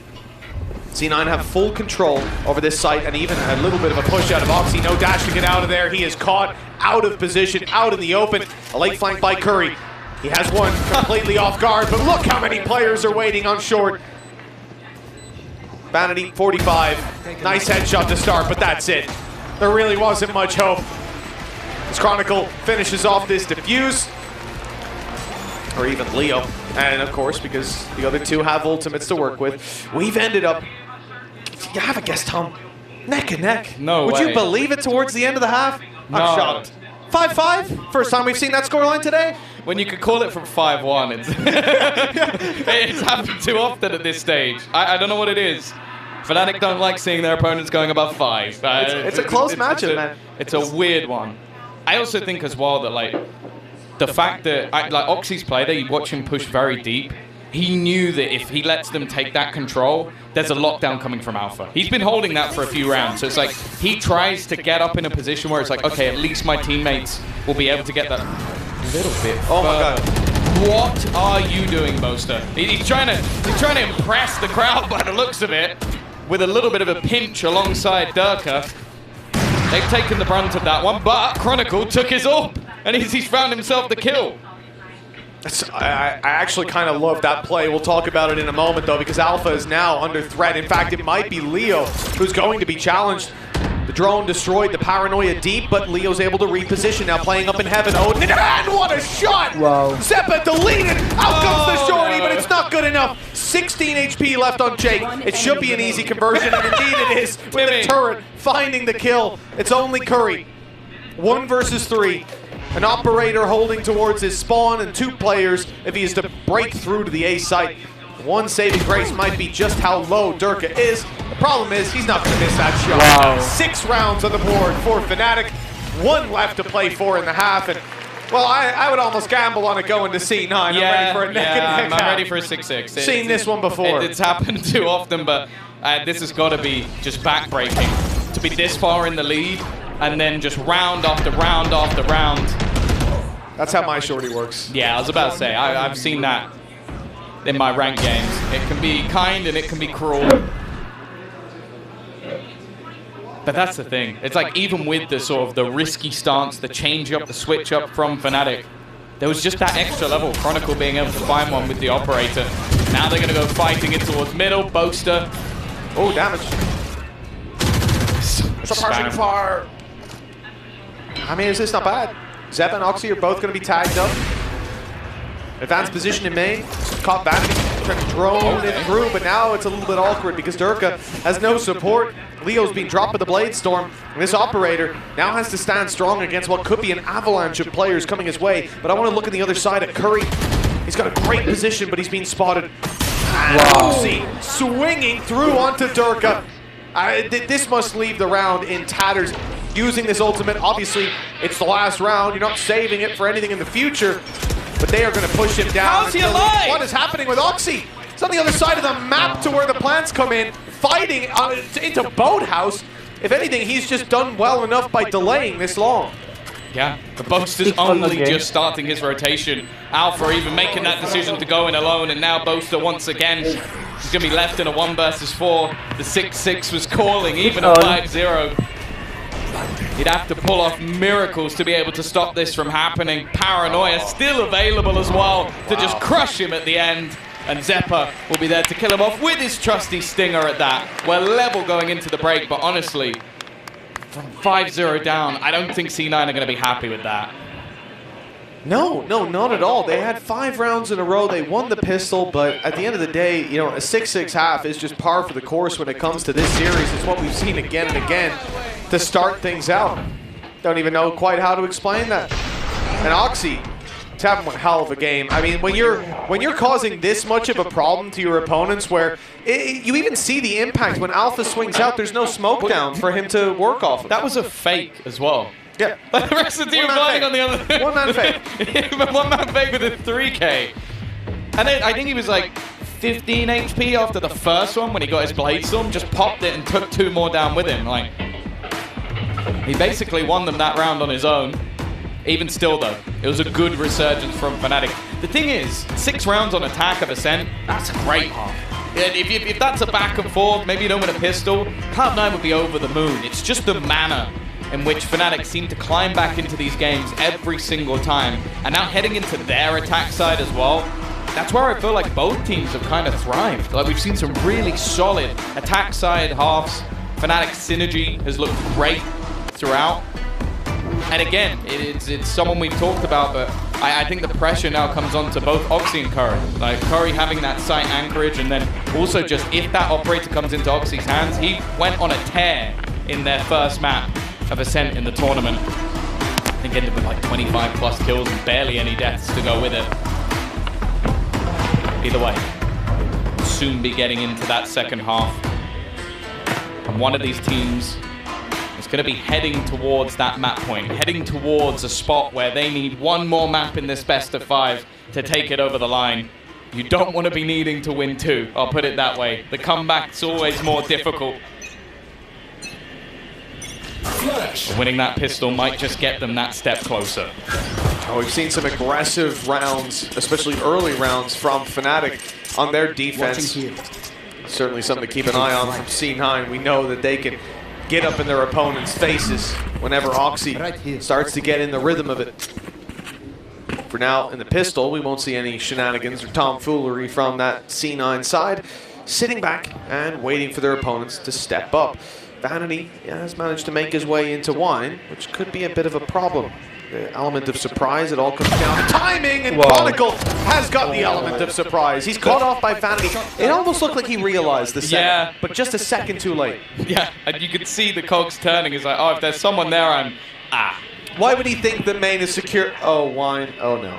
It's too late. But his setup is still good, though. Like, that's the thing from C9. They've got 2 players firmly within the site. That's where their nano swarms are as well, to buy time. Vanity, I think, already making that realization, and he'll be full sprint to make his way back towards the cross, which is currently smoked off. Fnatic know, okay, this is the moment we have to get into the site before the cavalry is able to arrive, but they've already got smokes down to try and cover that cross, and it's a slaughter. Left down to just Alpha, but his main nemesis at this point is going to be the time. 19 seconds, Spike in a very awkward spot, and he needs a mistake to come through. And with the classic king of Curry standing in front of him, well, he'll take that one, but he doesn't expect there to be a second player. He's trying to bait him in, but now the time's gone. Round done. 7-6. Cloud9, another pistol under their belt. They have been dominant in those. 4 in a row. Fnatic haven't seen a pistol win since the start of this series. Over on map number 1. Breeze, Ascent, both looking very good for C9. 7 on the board. And I don't expect to see a Fnatic force buy coming into this round. Don't expect heavy investments. No plant, not worth it. Exactly. Just a couple of pistols will be the best that we see. That said, they've been able to do it before with, not less, but same. And it's not like C9 have anything. They've not got any rifles. Like, this is a much weaker second round buy than I think we see from a lot of teams. Yeah. Although, well, I'd say them with a judge is about as close to a full buy as you can get. True. Vanity already spotted and a pop flash ready. The second they round this corner, they're about to come under pressure. Shock dart might even take them both. Now it's going to go in, and it's comboed with that fragment. This is looking squeaky clean, at least for now. A Sheriff retrieved by Chronicle, and one in Alpha's hands as well. These pop flashes from Zephyr have been nothing short of perfection. Multitude of assists coming through. I'd say his KO has been a true highlight of this tournament for me. Just seems to do so well with his knives being on point, getting them that information. The flashes have been, look, their whole team basically blind there. And then he has the fragment to just make sure there is no surviving in that corner. Great round from C9, and well, saw for a second Oxy buys into the Guardian. It looks like he's going to be handed a Vandal. I can see why they have the belief in him to do it at this stage. Yeah, I think I would too. I certainly do. Boaster, this is the same thing. You know, I mentioned the other day, I spoke to Vanity about this, the round 3 attack side Odin on an Omen, and he said the man's a lunatic. Well, it looks like we're contending with lunacy on the side of C9. Let's see how they deal with it. He attempted to spam back and deny Vanity's very same position that he plays in almost every single game at the start of the round. Somewhere that he is already being told by his opposition, you're not going to be able to play your comfortable role here. We know who we're up against. We've also seen the depth of Vanity's repositioning. He's not a one-trick. Nice. Oh, they're not falling for that again. Not this time. Fool me once. Counter util being thrown out to try and slow them down at least a little bit. Another pop flash set up with a Paranoia just around the corner. It's an awkward fight for Oxy. Bear in mind, he's the one with that hero rifle. Attempting to try and pad the gap. Spike thrown across at the risk. And somehow Vanity with the spam. Zephyr though, he's been given that gun. Wow. He steps up on the individual level as well. Boaster, the only man standing within this site, and Zephyr takes it all. 4 kills to close out this round 9 for C9. It's been a relatively slow start for Zeppa. I mean, that just puts him up tied with the rest of the team, catching up very much so, but what a round to step up in. 3 in a row now for the side of C9. Fnatic's economy is devastated, and even there, the collat, the wall bang headshot onto Chronicle. Just gorgeous gameplay, and this is what we know he's capable of from start to finish. He is a scary player. Now C9 get that Odin over on Vanity for free. The rest of the squad buying up Curry. He's left down on a judge, but I don't think he's going to be too upset about that. We've seen what he can do with that weapon in hand. Himself and Oxy, a scary duo when it comes down to it. Jake, the first to find it. Paranoia goes through. Whoa, he's a little slow on Durka. Gives him time to adjust, but he needed a bit more time. Looks like not a whole lot past the damage being done. Shock Dart puts Leo down to 21, but with the door closed, it might just be able to get a plant. That's the thing, this round shouldn't be remotely close with the weaponry, and well, Oxy makes sure it's not. The guns weren't there for Fnatic in this one, and they got close to getting onto that site. They got close to getting the plant, but Oxy's there alongside that judge. It got the job done in the end. I think Jake did extremely well staying alive on the back of the side. Again, with the weaker weapons, they probably did get a little bit more space than you would have liked, but that's because those players on short are grouping up and waiting for the retake. They're a little bit late to the party, but, well, they certainly ended the show. Stopped it in its tracks. 10-6. And aggressive stance again. We talked about how we saw Fnatic get aggressive. C9 a little bit more pointed with their approach. B main entirely on lockdown. And it's Boaster about to have a big challenge on his hands. It's Oxy shut down by the IGL of Fnatic. The man advantage is now theirs. Zeppa hasn't stopped though. He's taken the space into screens. He's trying to spot out where Boaster... Well, that'll do it. That knife might as well have landed in his head. They rotate back to put a couple of players on either side. Dirk is still waiting deep in A, and we're going to see an aggressive push from Jake once again. He's got 3 players close. They're actually going back and clearing where Zeppa would be. Fnatic taking a lot of time to just make sure there's nobody there to stab them in the back before they start their execution. Bear in mind, Chronicle is 1 away, as is Alpha, from having their ultimates online, which could help with the clearance of this site.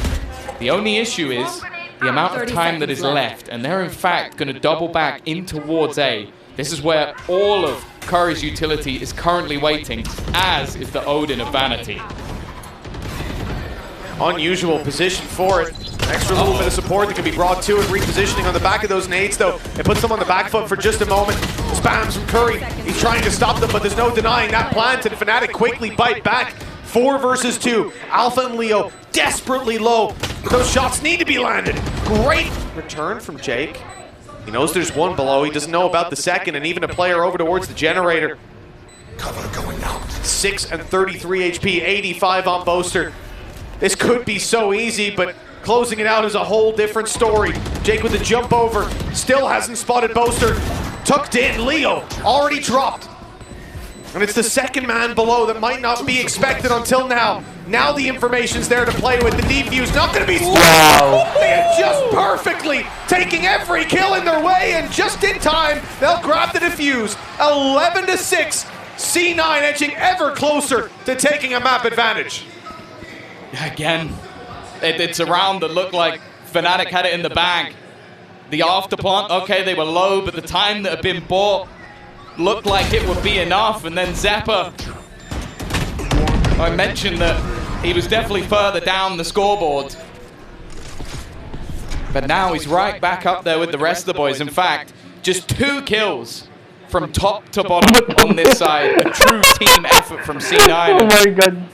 Well, Boaster definitely there in terms of the supportive ability, but not there on the fragging power this game at least. Dirk, well, after a really strong performance on Breeze, an uncharacteristic, quiet game from him. Even still though, Mitch, 5 rounds in a row at the beginning of that first half. The half ended 6-6. C9 have had 5 rounds in a row at the beginning of this second half. Yes. What happens next? Yeah, let's see where it goes. And also with a Fnatic tactical pause, again, giving Elmer Putty a chance to talk through with the team. We've seen Fnatic make comebacks even just off the back of taking these sort of moments, clearing up their comms. That can be enough. We saw the world-class mini pause, which was basically something along the lines of just need to talk to each other. Yep. Yep. So you can see this Leo down top being a little bit vocal in that pause, but that's the thing, even just for the minds of C9 here, you've already let the first half slip back into an even scoreline off the back of one of these tactical pauses. As said, back in CS, the Fnatic pause was legendary. We'll see if the pressure's there for C9 here. They've been given their final count, and the barriers are back up once again. As we said, 5 in a row for C9. It's happened before, but then they were stopped. This is the opportunity to take it that little bit further. And Oxy is very much looking to do just that. Boaster down, smokes out of the round. And for an attacking side, that can be a death sentence. Jake won't be able to escape, but they're not capitalizing on the kill either. Oh, they might now. Oh, they got the backup of the Hunter's Fury. I like the idea. Jake gone, but the advantage kept. Oh, not for long though. Oxy's gone peeking. Durka was waiting. And although they don't have the smokes, neither does the opposing side at this stage. Vanity, timing's going to be everything. He's throwing a shock dart out. C9 are making mistakes. Zeppa needs to try and capitalize. And it's a whiff. They look like they had this round at the beginning of it at least, but multitude of slip-ups. And Fnatic now, just Curry left. Now we don't give him a ton of chances in this. He's at least going to deny the post-plant utility if he takes Leo, but that's a big if. Looks like history will repeat itself as we once again see that 5-round streak come to an end. Fnatic on 7, trailing by 4. They've got just as many ultimates to work with as they do rounds to make up. Yeah, the thing is, I really like the start to this round. It was just like a few moments that let it slip away. Vanity losing control over short. Oxy, maybe slightly overzealous. He's done well with the aggression before. I don't hate it too much. And then Zeppa with an uncharacteristic whiff onto Alpha. Yeah, you can't give that man anything. And now look at the ults as well for Fnatic. Lockdown will be in play. Bear in mind the Hunter's Fury was used in the last round by Vanity. They can't do anything to stop this. Well, there's going to be an attempt to at least make it costly to entry into that site. Utility on the other side not having quite the same pack-a-punch to it. The C9 are left out to play the retake. Maybe not going to be too upset about that. Zeppa can deny all the utility as they look to push on through. Hunter's Fury pops, good damage on the back of it. And it's even going to catch another tag. Vanity and Oxy very low. Zeppa following suit. They need someone to grab a kill fairly soon as Fnatic really cemented themselves in on the site. Alpha traded, but Boaster fires back with Oxy dropped. They can now maintain control over the site. Everybody on crossfires except for Durka, who is isolated. Jake's already got a double, looking for more down below, but it's the other Jake to find it. Leo closing it out. 8 rounds on the board for Fnatic. It came close. You can see the #1 fan up there, waving the flag with pride. Yeah, she's allowed to be biased today. This one day. This one time. This time she's allowed. And she's relishing in that opportunity. Why not? Why not? 11-8. As said, we've seen C9 make it to the top of that mountain, and somehow Fnatic each time climb up and reach the top first. I don't know how they do it, but it has been an issue for C9. It's like the second that pause comes through, the second they get that lead to a point where it looks like Fnatic can't return, Fnatic say you thought. Here. And while this round, you're looking at Oxy, you're looking at Zeppa, the major hero weapon / ult in this round. They're definitely aware of the potential of Jake to be in that corner again, and while Oxy, he won't garner anything other than a bullet to the face. Well, that was a ruse though. The nano up and over, the presence made inside of B main. It's all to set them up to move into A. The problem is C9 are still here. 3 players in position. Yes, there's weaknesses across the board. The one rifle in play for C9 is on A. But Fnatic, although they rotated everybody in there, they left a massive vacuum of space across the map. They've decided to go back, move through mid. Alpha Year's miles ahead of the pack. And that's an easy pick for Vanity, catching him completely off. And as they turn to look at Vanity to deal with this menace, there's presence on short. It'll all come down to timing as to whether that works out, and it has. It has indeed. Although the trade is too quick to really keep that spike under their control. If it was dropped for a few seconds longer, that could have been the end of it. If he gets through, 13 seconds, but Dirk is just hightailing it. That was the opportunity. If they drop that spike with that little time, maybe, just maybe, there's a chance. But now, Jake trying to get in there. He wasn't able to. Fnatic continuing this road back to redemption. As now the distance goes from 5 to just 2. I really like the paranoia. The fact that Boaster still has it, the fact that he uses it when he did, may well have saved the round. The timing there could have changed absolutely everything on the swing. There was only a matter of seconds in it. One small piece of utility like that, the butterfly effect comes into play.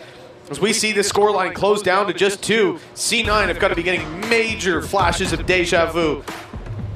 And it's because of that they decide to call a timeout. Now is definitely the right time.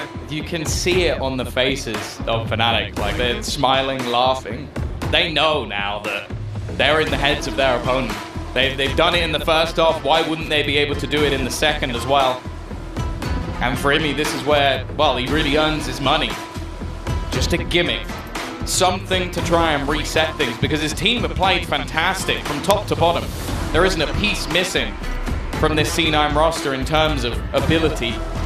They've definitely shown they can go toe-to-toe, but it's about closing. You can't afford to let this map slip away. The next is Lotus. We know the legacy that Fnatic has on this map, and it's still one of the newer ones within the pool. They've already built a name for themselves. Not many teams can take them on that map. I wouldn't want that to be the one that could potentially close it. They're going to get hot under the collar if they lose this one. C9 fully investing their credits down to the wire for this squad. Lockdown in play. Null command as well. The main ultimate of this round might not be on the defensive side. Durka, Blade Storm, and that could be used any moment.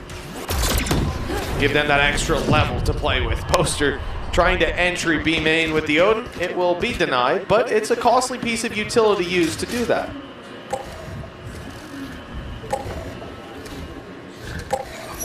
Fnatic now, again, just patiently waiting, seeing if there's any mistakes. Knife used as well by Zeppa to clear B main. Oxy will immediately take that space. Boaster also lurking in middle. The drone to support and clear, while the team lurk around that short position. Looking like they're going to build up into a take in that direction again. The thing is, though, C9 seem to have a pretty decent read. Zeppa already pushing round, has the fragment to deny them, but also has support from Curry. Look where he is, and look what ultimate he has online. I think they're playing for the retake. The thing is, though, Vanity is almost set up as a ruse. Revealing area. He's done well to find the first, and he's got a safe space to play from. Here comes a nano, but it's bouncing around. He might have a chance to break it. In fact, it doesn't even land to do any damage. He can leave it well alone. And they have to try to force him out of position as they do so. The lockdown comes in, and although Vanity will fall, there's now a big problem for the side of Fnatic. They've got to fight their way back through and try to break this. The spray coming in, it's not able to do it. One second left, detained. Undeniable, and that's a free kill on Chronicle, leaving the spike down on short, and the time is already run dry. Alpha Yair will not win this round, and we will see C9 push up to 12. 12-9 on the board. And Fnatic, they were just caught lacking. No, I love the idea from C9 as well. Like, they had that plan with the lockdown from the very get-go. Curry's someone who, for the most part, will either play within the site or play onto B. But he was waiting around that 3 area for the entirety of the round, just sat there for the moment. And the fact is, normally in that sort of case, you wouldn't have Vanity within the site. But his whole job was to just try and get a kill, try and cause havoc, try and buy time, so that when that clock got low enough, that lockdown could be used to win it. Already, we're seeing an aggressive play. I love this from C9, not afraid to fight Fnatic into their own spawn. Durka now looking to lead the way into the site, but he has no support. He is alone. Yeah, everybody else kept back by some of that utility. The Nano's on the floor. He can dash by them, but the rest of the squad not so lucky. Thankfully, they're able to entry afterwards. That was very close to running into the spray from the Odin. Curry, though, steps up to the plate to finish off what the Odin couldn't bite. This is going to be it. Boaster caught in the open, easily traded. Textbook play from C9 with 13-9 back-to-back.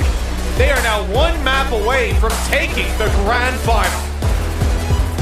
The fact is, this roster came into this match today with many expecting a 3-0 for Fnatic. The first map went as expected. There's opportunity to match up to anything.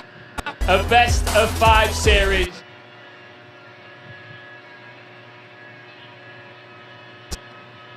Highlighting those plays For Fnatic. Separate maps now. From the or anchoring the stand-in for their breeze in the past, but earlier today showed that they clearly confident on that map, then lost it to C9. I think C9 have clearly put a lot of work in behind the scenes and have a very solid map pool. As said, when it comes to the maps within this series, I feel like a lot of it comes down to the calling, comes down to the coaches, comes down to the people within the server who can turn a tide at any moment, because all of the maps so far have been close, at least at a point. Oh man, the crazy thing is that after this map is done, it could be trophy ceremony time, Mitch. It could be trophy ceremony time. Yeah, with the way things are going for C9, you know, I talk about losses and how much you learn from them. This is a squad that will come in prepared to play this map today. They will look back at their game against Foot. They will come in more prepared than ever. We may well see that trophy. I'd say the likelihood, it's there, unless Fnatic can come out swinging. Well, look, Fnatic wanted to end this year on a positive note and kickstart their next season looking as strong as ever. But Cloud9 want to finish last year's story from Manchester in a grander arena here in Tokyo. Shout out to Manchester, I love you too. But this is a little bit better, putting it out there. Fnatic, C9, this could potentially be the final map of this event. And who better to talk you through it? Tom and Mitch, let's go, boys. Well, we're already seeing quite a lot of space taken by C9 as they look to bring things towards this C site. We've had the barriers up, and we've had the first bit of combat with spams through the smoke. But as of yet, Fnatic aren't set on rotating, on sticking on a site. They've pushed up on A, they've grabbed a small bit of control. And C9, although they've destroyed the turret, they will also pump the brakes here. You know, the door can open, they can sell some fakes. Haven't decided on it, but in just a moment, that battle will initiate, and Chronicle, he'll have a challenge on his hands. I think he even wants to swing it. He's thinking about it. Oh, he's not managed to dodge the Tiger, but he even still manages to land the shot onto Oxy. He may be stunned. That doesn't stop him. The rest of the team are now looking to go try and versus Leo. The players I'm expecting to win duels are not so far in this map. 30 seconds. And look at where the Spike is still looking to run back down Curry. Well, that one might be a little bit more expected. As Chronicle's looking to try and catch them as they go for that plant, but Vanity, well, he's working as the bouncer in this one. Yeah, he's not letting them in. It's a full bit of control towards the spawn as Zeppa just jumps around right-clicking. A mean punish on Chronicle as Alpha Yair looks for vengeance. That quick double kill. And they're right back in it. Both players relatively healthy, plenty of time on the clock, and Boaster sneaking around. He's got a nice position, spotting out the first, taking him down. It's only Jake left. A well-placed headshot, one bullet needed onto Boaster's head, and he'll manage to close this one out. But the smoke is blocking his vision. The defuse is underway, getting it half at least, and now Boaster looks to bait him into open combat. Tapping it again, letting him know it's already halved. And that got Jake's attention. Which one? With the other one. Jake tapped it, Jake got Jake's attention. Oh, okay. You know what I mean? Yeah. That's all I know. Yeah, I think I know what you mean. 1-0. Fnatic finally getting a pistol as well, by the way. They have, in the last, what was that? 4 in a row it was for C9 up until this one? Yes, 4 pistols in a row, absolutely. Map 2, map 3. But guess what? They've gone for that. Yeah, what a surprise, huh? What a surprise. It was so successful on Bind. A judge for Oxy as well. He seems to enjoy this on the attack. Maybe a little bit too much, if I'm being honest. It makes me feel dirty. But already, I don't think that blast pack has exactly worked the way he wanted to, and they've got stuck in the mud. Vulnerable as they enter the site, but there's not really anyone there. Well, oh no. There was Alpha within the smoke. And he already goes down. More of the same. Repeated, or I think he just about managed to dodge the C's that went in onto that. That could have been deadly. And actually, again, how are they doing this with the Stinger? You know, a lot of these players were tagged up just moments ago, but the heal came back through. It brought them up to healthy, fighting form. The judge still hasn't been fully spotted, but now it has. Leo dropped it, but at what cost? As he leaves Chronicle all alone. The death of Boaster means the Viper has to clutch it, and they're stacked up together. 2 players, too many to take down. C9 do it again with the force buy, taking round 2 and leaving Fnatic in the dust. There's no way that Fnatic force back. Surely. Well, I've heard of Bucky FC. I think we're going to have to start calling C9 Stinger FC, because I just don't know how they're doing it. 3 kills. Yeah, Stinger nice 9. No, We'll workshop that. Yeah, maybe someone else will. Trying to say. Stinger 9. I don't think that's going to catch on. Will it catch on? I don't know. I have my doubts, but okay. We'll see. 1-1. As you said, Fnatic are not going to meet them in the chaos. Alpha, that's probably the longest he's ever been blind. Put a scope on that weapon. Please don't. I don't want to watch that gameplay. That was ridiculous. I think they actually had the choice, by the way, of having the judge or a bulldog. Like, it was on the ground, and as they were they ran past it and kept the judge. That I cannot get behind. But, you know, to each their own. Leo. Okay, that's good for the first, but again, look at this guy go. Up close, far away, it doesn't seem to matter. He's and now he's going to take the space. He's going up top, and it's another. Third kill, 2 away from a showstopper now as he hunts down the final player. Flash pops. Haven't cleared him though. Haven't spotted where he is. And there. That was my hope, that the kill doesn't go to Oxy. So he's still 2 away. That showstopper could be a game changer for this squad. Yeah, but they got the lockdown instead. So I guess either way, it ended up as a good position for C9. Fnatic. It's funny because you think back to the beginning of the tournament, Zeta were winning all of these force buys, all of these low buy investments versus Cloud9, and now, well, Fnatic are biting that bullet the same. Odin bought up early for Boaster once again. It's something I expect to see on either side. Go, Jake. Boaster's definitely one of the best when it comes to knowing those angles, knowing those positions. Instead, though, that Judge still in play, and they're heading into B. Oh yeah, if anyone was here, they were going to be dead to rights. But you can see how passive Fnatic are being, realizing what's likely in play. A Judge, scary as can be, locked down, going to buy them extra time in the post plant. Running that clock for Fnatic, meaning they can't push up for another couple of seconds. And we've already seen fractions of a second decide around the impact of that. So whether it's felt or not, we shall see in a few moments to come. Prowler in. Fnatic all retaking from the same angle. C9, but they have some players off site. So the herd is thin slightly with Jake falling. Now we need to rely on that Judge getting up close. Oh! It's Chronicle to pick up 1, but that's all there is for Fnatic. It's just Chronicle in this round till Leo comes into play, but time is so low, it's not even halved. It's done already. Vanity will not find a kill, but it does not matter. He's done enough just by surviving. Yeah, and Chronicle goes down at the same. C9, again, a worldie of a start on this map. Chronicle tried his best, but it just wasn't enough. And that was, again, I love the way that they're using the lockdown. They're never using it in an orthodox way. It's not just, oh, this is used to buy time, or used to take the site more so. It's like, oh, we're going to use it, okay, we've got the site, we've got the afterplant, now you have to wait for the lockdown. Or in the previous map where we've got Vanity in there to disrupt you, and then you get to those last seconds, and you're screwed.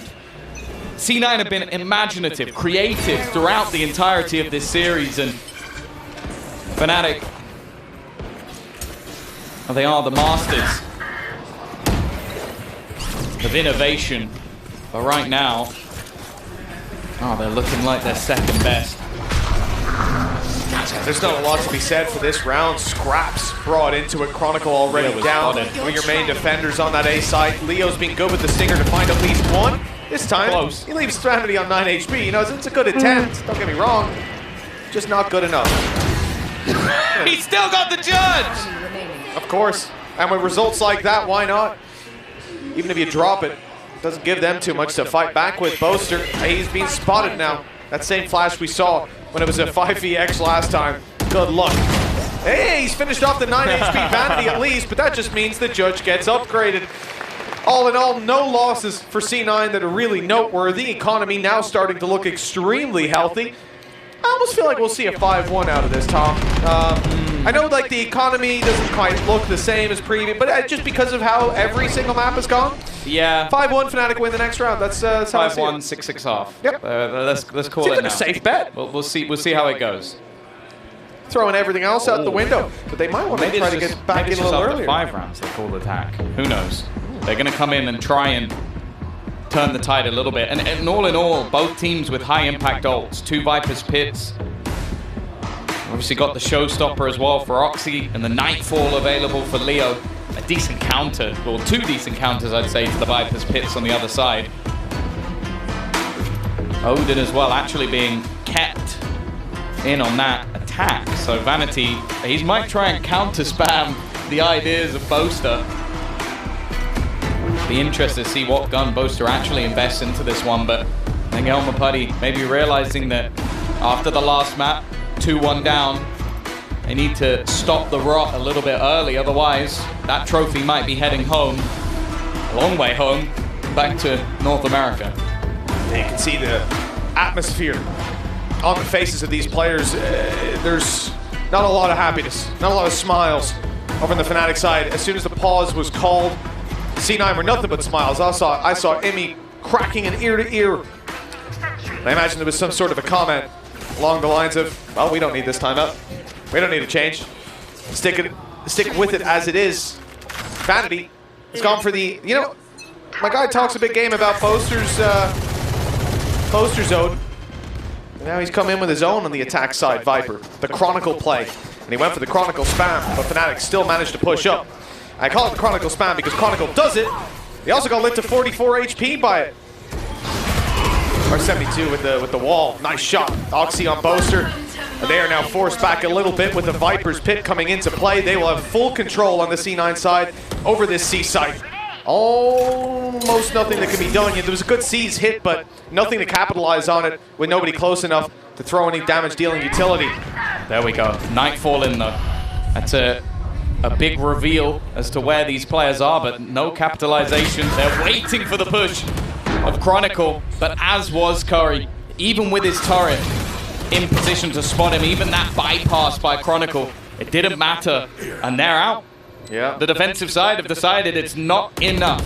We can't find anything here, and with ultimates committed into this round, Mitch, that is a really big win for C9. Oh, it absolutely is. Yeah, we've seen a number of rounds where C9 have committed ultimates in previous maps and ended up with absolutely nothing for it. And then they're on the back foot, even doing it when they were on pistols to try to edge it across the line and never quite making it. But for Fnatic now, the back foot is very much what they stand on. A chance for them to fight at 5-1, you know, because they say, funny enough, but let's see how many weapons they do save. There's a lot of steps around Alpha here. They'll have to really sprint if they're going to try and take him down, and it looks like that's not going to be the choice made. I think C9 made the right choice, keeping that economy very, very healthy. There was no easy win for Fnatic on the way back through. The only saving grace is that so many ultimates were burned up. Maybe that can give them something. And especially Oxy, he has to wait this out, but still manages to find an easy entry onto Boaster. Showstopper in hand, and a player stood right out in the open. Oh no. The cursed wave. The cursed wave. I don't think good things have ever come from that wave. No. Maybe this will be the first. You know, again, he started this round out, Vanity, by doing the Chronicle spam onto Chronicle and almost killed him with it. Left him on 44 with the decay from his very own wall. So he's certainly feeling confident after then catching him on the flank later on. Look at this aggression from Fnatic. This is a... Oh, Boaster got lit down to 10 HP. Dead. This is a disaster. All the space taken by Oxy. He just holds the W key, and they don't stop winning on the side of C9. What a paranoia. Oh, but somehow Dirk is able to answer back, picking this up just so he doesn't have to reload. He's hit his head there. Let's hope that doesn't come to play a role. But look who it is on the other side. Look at the spawn. The wraparound coming in. Somehow Dirk manages to still find the kill.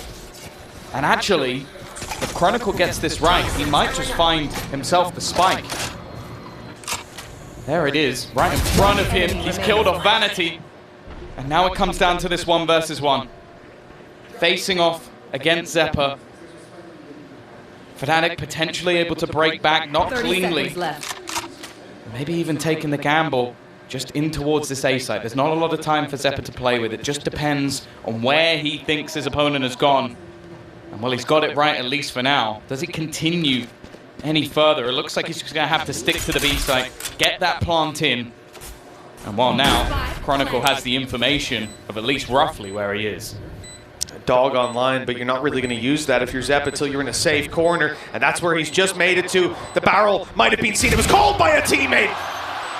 Or Chronicle spotted with the corner of his eye. Either way, that'll work. 5-1 for C9, and then Fnatic win a round. I can't believe it, Tom. A Red Bull clutch to do it as well. The Chronicle's definitely been having a good Leo's series. munches. Hey, you know, got to get that blood sugar. Absolutely. This is where Leo's now going to drop 30. Now that he's energized. But even still, that was a victory for Fnatic, but it was not a clean one. They're going to come in with a much worse buy than their opponents. Vanity, like, I don't know how you can talk smack about an attack side Omen operator and then go for an attack side Viper operator. Yeah. I mean, it's the Chronicle play. We've seen it before. Nice blast pack attempt from Oxy to try and dodge that showstopper, but it ain't quite going to work out. That's a bit of taste of his own medicine after he entered into C just a couple rounds ago. Now Fnatic find that same reward that C9 reaped. We'll see if they can convert that into another round win. Find the alarm bot just yet. Placing swarm grenade. Swarm grenade out. There it's gone. Yeah, 2 players still within this area, but Toxins going up. Vanity's going to go looking. Toxin screen His IGL counterpart going for a bit of a jump spot. Boaster has been caught out quite a few times within this series. Toxins Statistically, definitely not close to his best, but it's more so just the space that is given up if he falls. He is the solo anchor of this C site. And on B, well, the control has been completely given up. Looking like a retake will be needed for Fnatic. The time may be ticking low, but getting in with that plant is not going to be too troublesome. Finding a safe spot to play post plants from might be if Curry wasn't around. Big kill on the Alpha here, but he tries to go a little too far. Vanity answering the call by dropping Boaster. Now they can fall back. No more Cosmic Divide to work around. The advantage doesn't last long either. It's the operator to find it as they try to deal with him. Jake strikes. Here's the problem, 50 HP. It might be low, but with that op holding the angle, Chronicle might just want to wait until his... No, he's trying to fade him out. Vanity doesn't fall for those tricks. I thought he was going to get the Toxins back online. Instead, he wanted to force the fight there, and now in C9 push up to 6. The streak of rounds that we've seen from Fnatic again and again, answering back at 5-1 down, is cut short this time. Yeah, and Vanity does it on himself. An attack side Viper operator, definitely not the norm, and he ends up getting 3 kills, catches the rotation of Boaster, and then just confident to land that final shot. This man is leading by example, back in a Cloud9 jersey after a very short stint at the beginning of this year. He's returned to form and to prominence. And now look at the buy. Durka, he's running them down. Had enough of this display of Vanity and will take his head clean off. And look at the reaction. They're going to go running into this B side. There's multiple players here, though. They had this for free in the last round. The push through coming in from Chronicle to try and attempt something early. And a big tag done onto Oxy. In fact, he'll go down to the snake bite. This is looking like another opportunity for Fnatic. They're going to go pushing. Look at the positions. It's not clean from Boaster, but he's got Alpha to support. And now, well, Curry has to do it all. Wouldn't be the first clutch that we've seen. The 1v3. Plenty of players from Fnatic still alive as they all group up and move together. There is a lockdown online, but using it might be a little difficult. Defending it up against a wave of players coming his way. Instead, he wants to fight, and that spray control came damn close. Chronicle on 45, an inch or two higher on those shots, and it's a headshot. And it would have been down to the 1v1, but nonetheless, Fnatic take that third, 6-3 with a thrifty round. Yeah, really good spacing from Fnatic to make that basically impossible. Like, they're a millimeter off, and maybe he's able to do that a little bit more. No, that's just unlucky. If a player just EP'd into it as well. One enemy remains. It's a big round for Chronicle again, currently up there. And that's the thing, like, again, if this isn't a showcase from Curry, I don't know what is. He's top fragging in a grand final versus Fnatic on a map that if C9 win, they take the trophy. Get this man a damn contract. At this point, someone needs to lock him down. It's only a matter of time. The day is coming, as is the C9 attack side, as they look to move in towards C. Flash deep. It looks like Oxy is once again going to be entering. He's already lost a few of his shields and have healed right back up any HP damage that was done. With C9, there's been a couple of these sort of attempts where they move towards the side, they even show presence, and then they slow things down.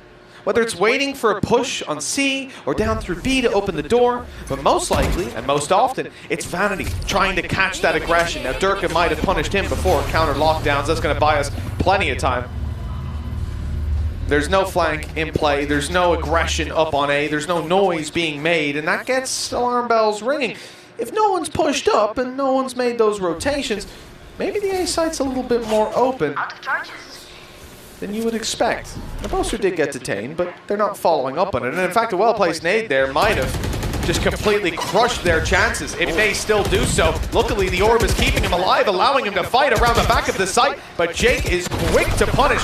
With Chronicle watching on the cross, it's at least a little bit of an angle to fight from for Fnatic as the rest of the team comes back through, and the spike is nowhere near being planted. They still have a nade on Durka as well, and they are just waiting with 12 seconds left. They can deny this almost completely. It all depends where this nade lands and where the plant is attempted. And it's going to be successfully found, but no way to defend it there.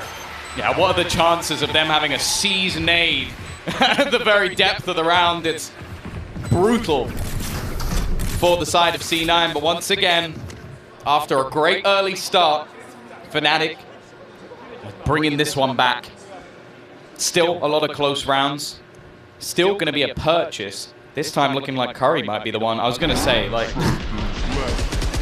I can understand Oxy going for the judge. I'd say having a lurking Killjoy judge might be a little bit off kilter. The main thing for C9 though in this round is how many ults are close. Viper's Pit, one away. Showstopper as well. If they can get those online, maybe they can pad the difference, which is currently there. And okay, well, Showstopper's online, Mitch. They got it very quickly into that round. No orbs required. I'll take that. I guess that's the problem. We're trying to play aggressive. Once you get pushed back by that util, it's not always a safe way out. Fnatic losing out on Chronicle, losing your Viper, losing that utility that often denies the space around here, around Tree. They're getting a ton of information. And most importantly, robbing it from the hands of Fnatic, putting this defensive side in a position where they really have to pick their fights, and they better pick correctly. Still, that lurker on the other side of the map looking for aggression. It doesn't come through, so the point of contact is just to play on through. Oxy, though, he's caught, he's seized, and that Showstopper will find no kill, but it does find a ton of space. Yeah, with a man advantage and a Viper's Pit now from that plant. Again, this becomes really difficult for Fnatic. First of all, they have to clear Curry. He's going to be sat behind them. It's actually not cleared by the Prowler, but it has to be something in their minds. Oxy goes down, maybe a little bit overzealous, but Fnatic is still just looking to try and deal with Curry. They can't leave him in behind, and he is causing havoc, killing off Leo already.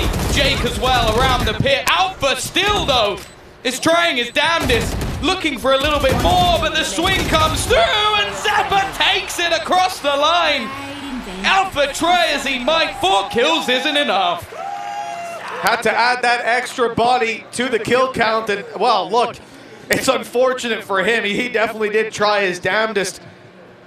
But with 1 round left, for what feels like the first time, Tom, we're not going to have an equal half. Already guaranteed that C9 will have the lead when we swap over to their defensive side. The question is, how big of a lead will it be? A 7-5 half isn't damning for Fnatic.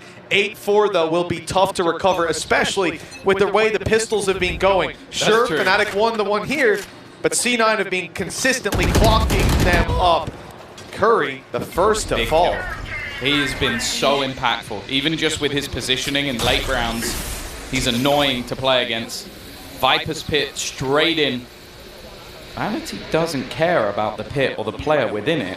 He cares about the space he can have. The thing is, though, Leo didn't leave that space.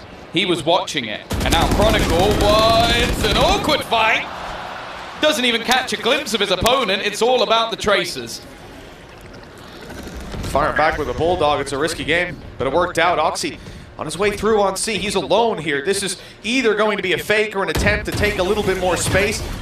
And in fact, it's going to be a very dangerous situation because a Showstopper's fired his way, and he's managed to blast back out of its path. I cannot believe that. Like, I understand why he didn't want to die to the Showstopper, but that's lunacy. Leo puts another one in the grave, and now it's left on to Jake. No ace in the 1v5. Who could have thought it? And a 5th round for Fnatic. This map definitely isn't over just yet. All the Fnatic fans given a little bit of hope as we come towards the end of that with 5-7, a 2-round gap, and a pistol that could more or less equalize things here. For C9, they've had their match where it was a close start. Yeah, this is ridiculous. Look, blast pack, he times it, he waits, right past him, and with the shorty in hand, not it was far close. away. Yeah.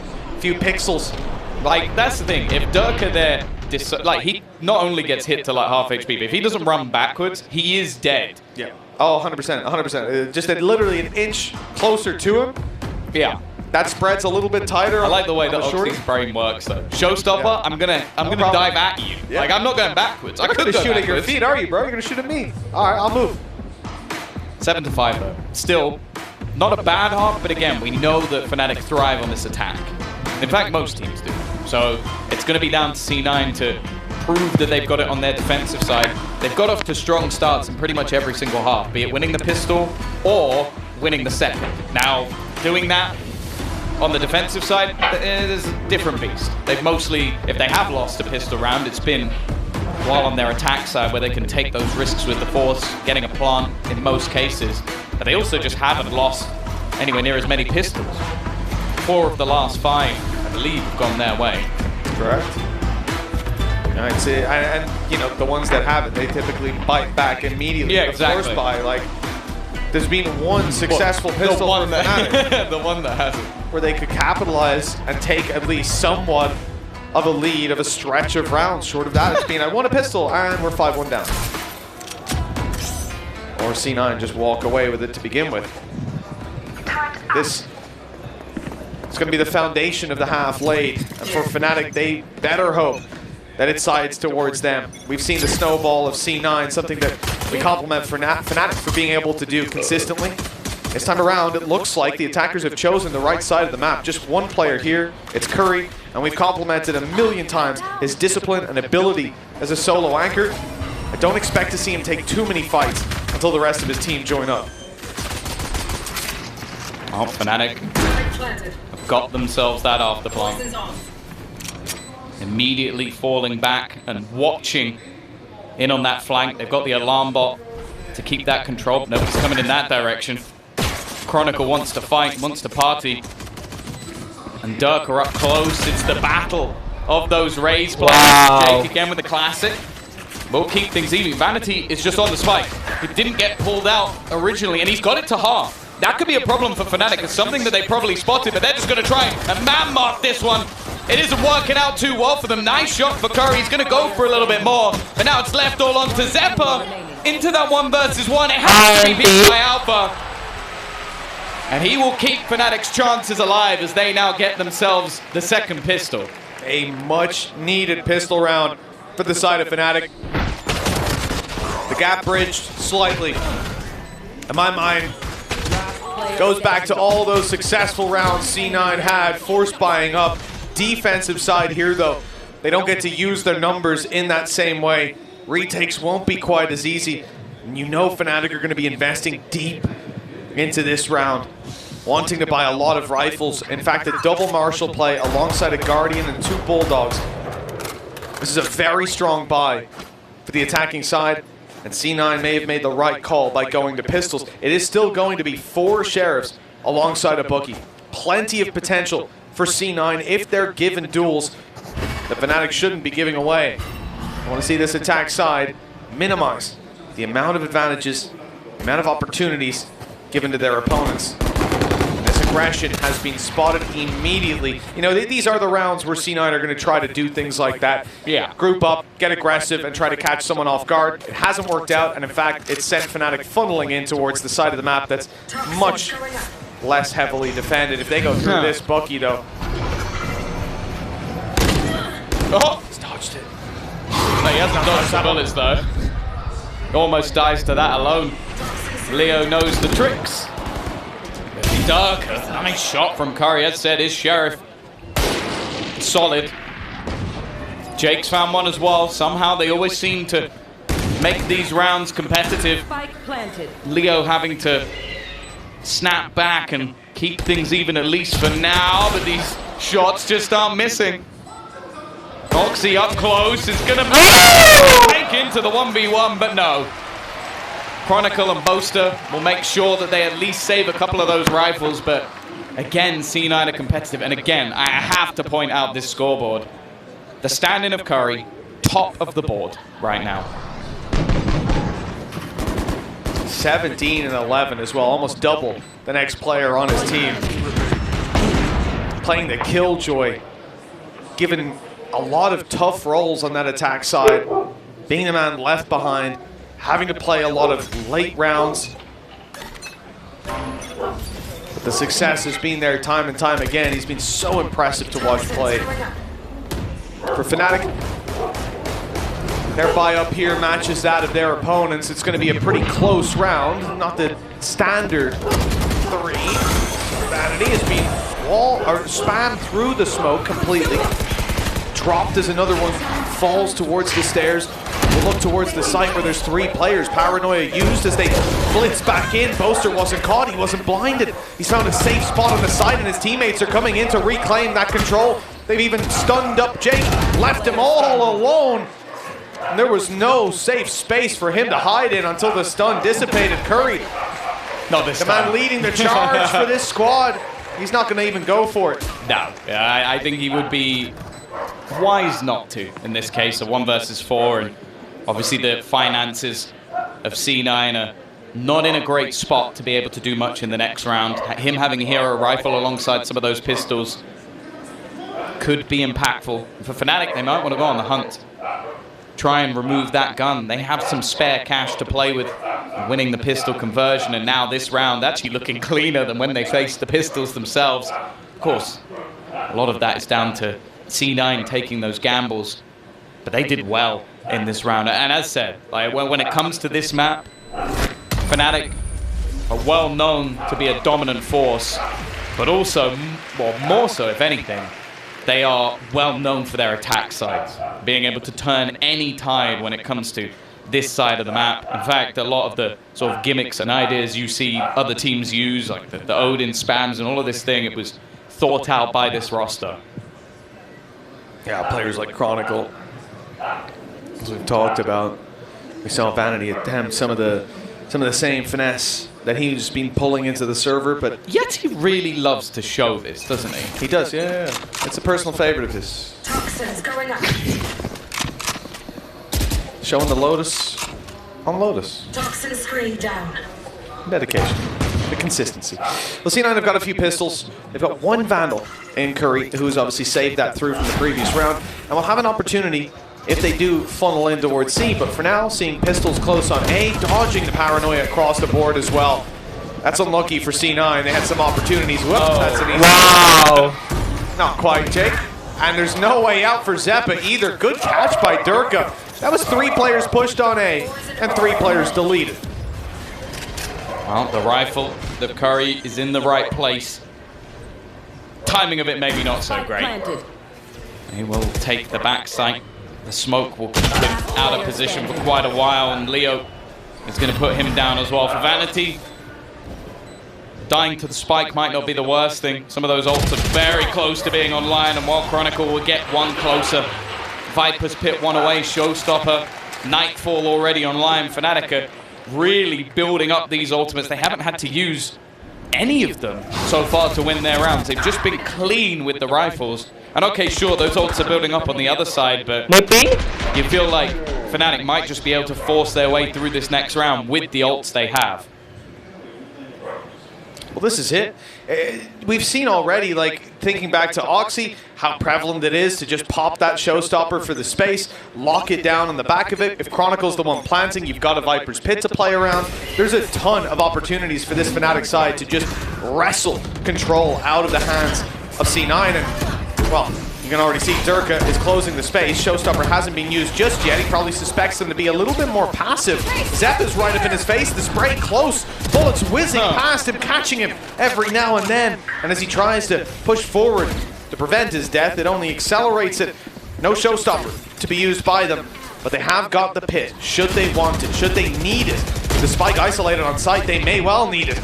But no, Alpha Year's got the off angle to cover. Oxy picking up one, Jake on another, and now you gotta rely on Boaster late flanking, but Jake turns on a dime. A fantastic read. Really? The pit might recover the round. It could reach the spike. It could get him a little bit closer, and he has the right weapon to spam with. Only Zeppa has a Phantom to return, although he's just swapped over to the not-so-silenced one. Instead, looking for those one-tap headshots on any range. See if he can convert with it, but the firing squad in play will probably deny. And with Oxy not missing a shot, that's a certainty. Yeah, I thought for a second that was just a bit of an overzealous push from C9, but the thing is, it seems like a lot of the plays they make are risky, but they do it with absolute confidence. Like, they all go in together, they follow those Seekers through. That was what they were aiming for there. The Seekers go in, you see the first 2 kills go the way of Fnatic, but the rest of the team are not deterred. They carry that push, they use the information, and after a 5-round streak from Fnatic, the combo is broken. The problem, though, is the economy is yet to be built up on the other side. And for Fnatic, well, they've still got plenty of cash to play with. That Showstopper is still online. The Viper's Pit is still online.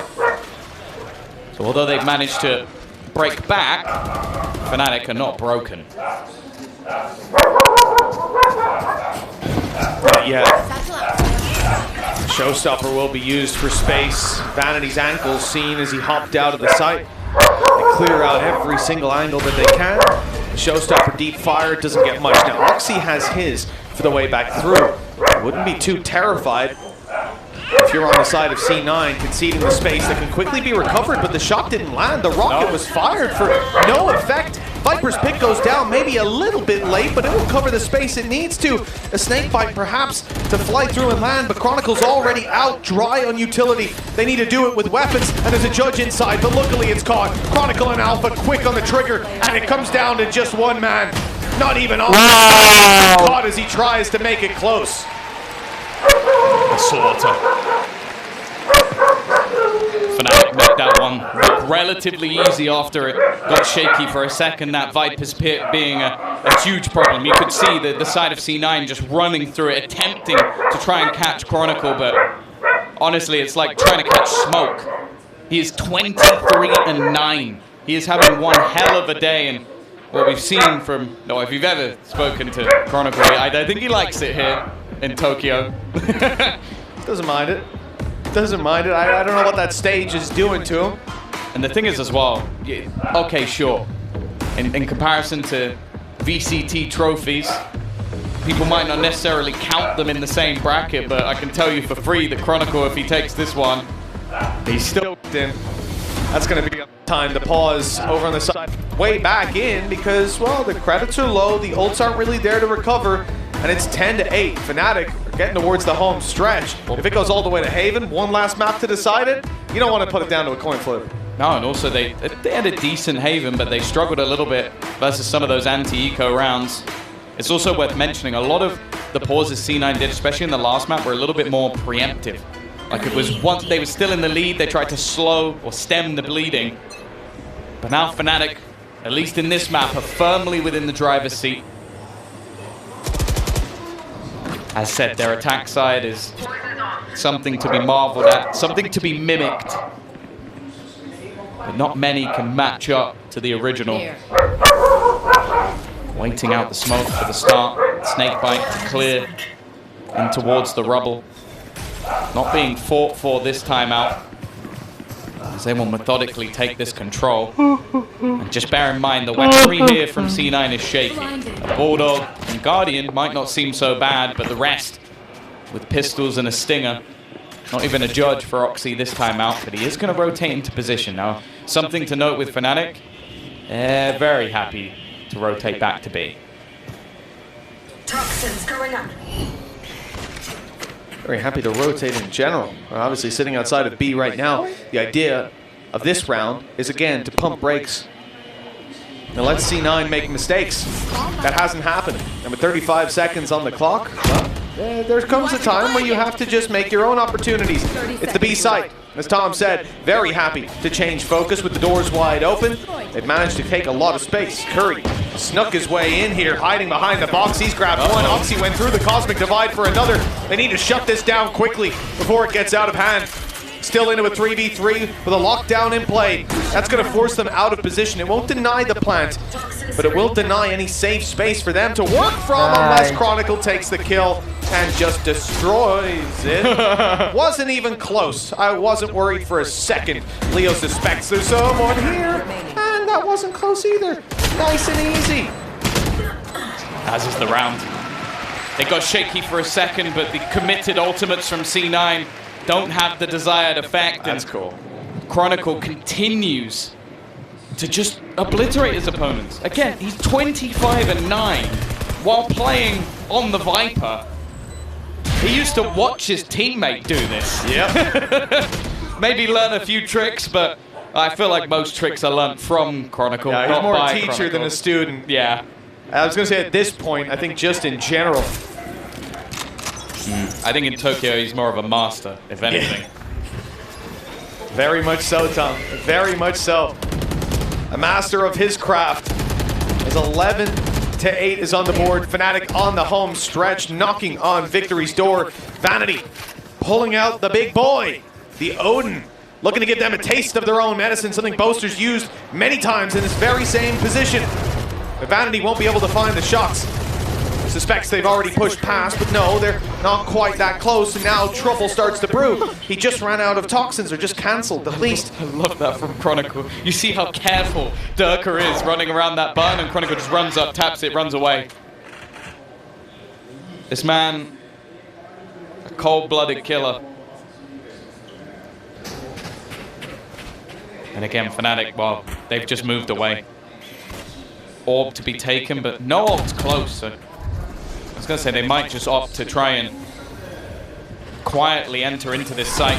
Jake under pressure here. Paranoia available to slow them down. 35 seconds. Look at the rest of the team. They had no plans going anywhere near this seaside. It's back to B again.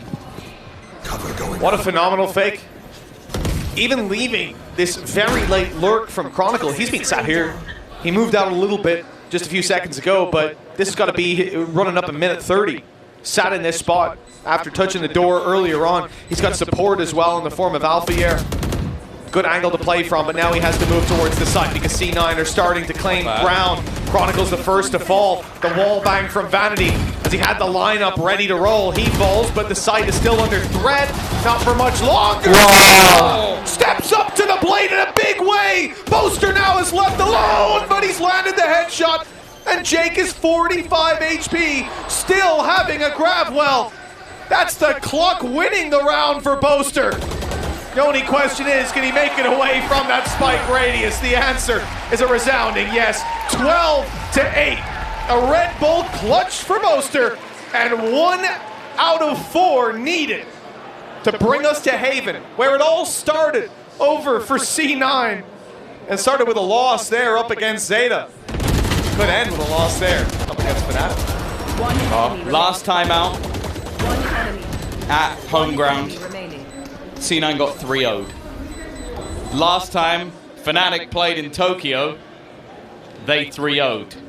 We've been owed a 5-map series for both of these teams, and it looks like we could be getting it unless C9 have an answer, and that answer doesn't look like it's coming as they're getting mowed down. Zephyr again, he's trying to fight back, he's caught in it. Grabwell, all the utility sat waiting. Push up on the flank, the Tiger to deny, but guess what? Fnatic aren't going at it. No, they're waiting. They've spotted that flank. Nothing that has been attempted by C9 on this defense has caught them off guard. No surprises in their back pocket like on prior maps. The turret even watching, and Vanity now left on just 27 HP. 2 of them still sat within this A site. There's plenty of gaps. A Viper's pick going to be placed onto B, but it's just to stop the wraparound. There's a huge gap in it. And in the meantime, oh, look where Boaster is. He's chilling.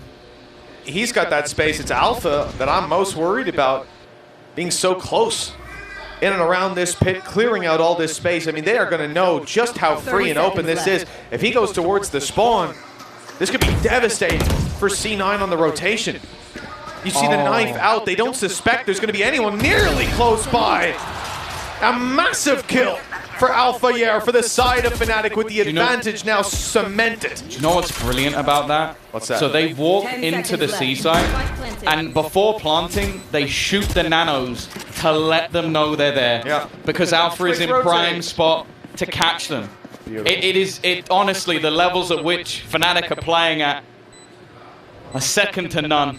And they're so prepared for this rotation. Chronicle adds another kill to its tally as Leo takes us to map 5, a deserving grand final as both teams fight tooth and nail for the home ground trophy. And it's only right we go the complete distance and head to Haven. Legendary Sumo Arena. Find out.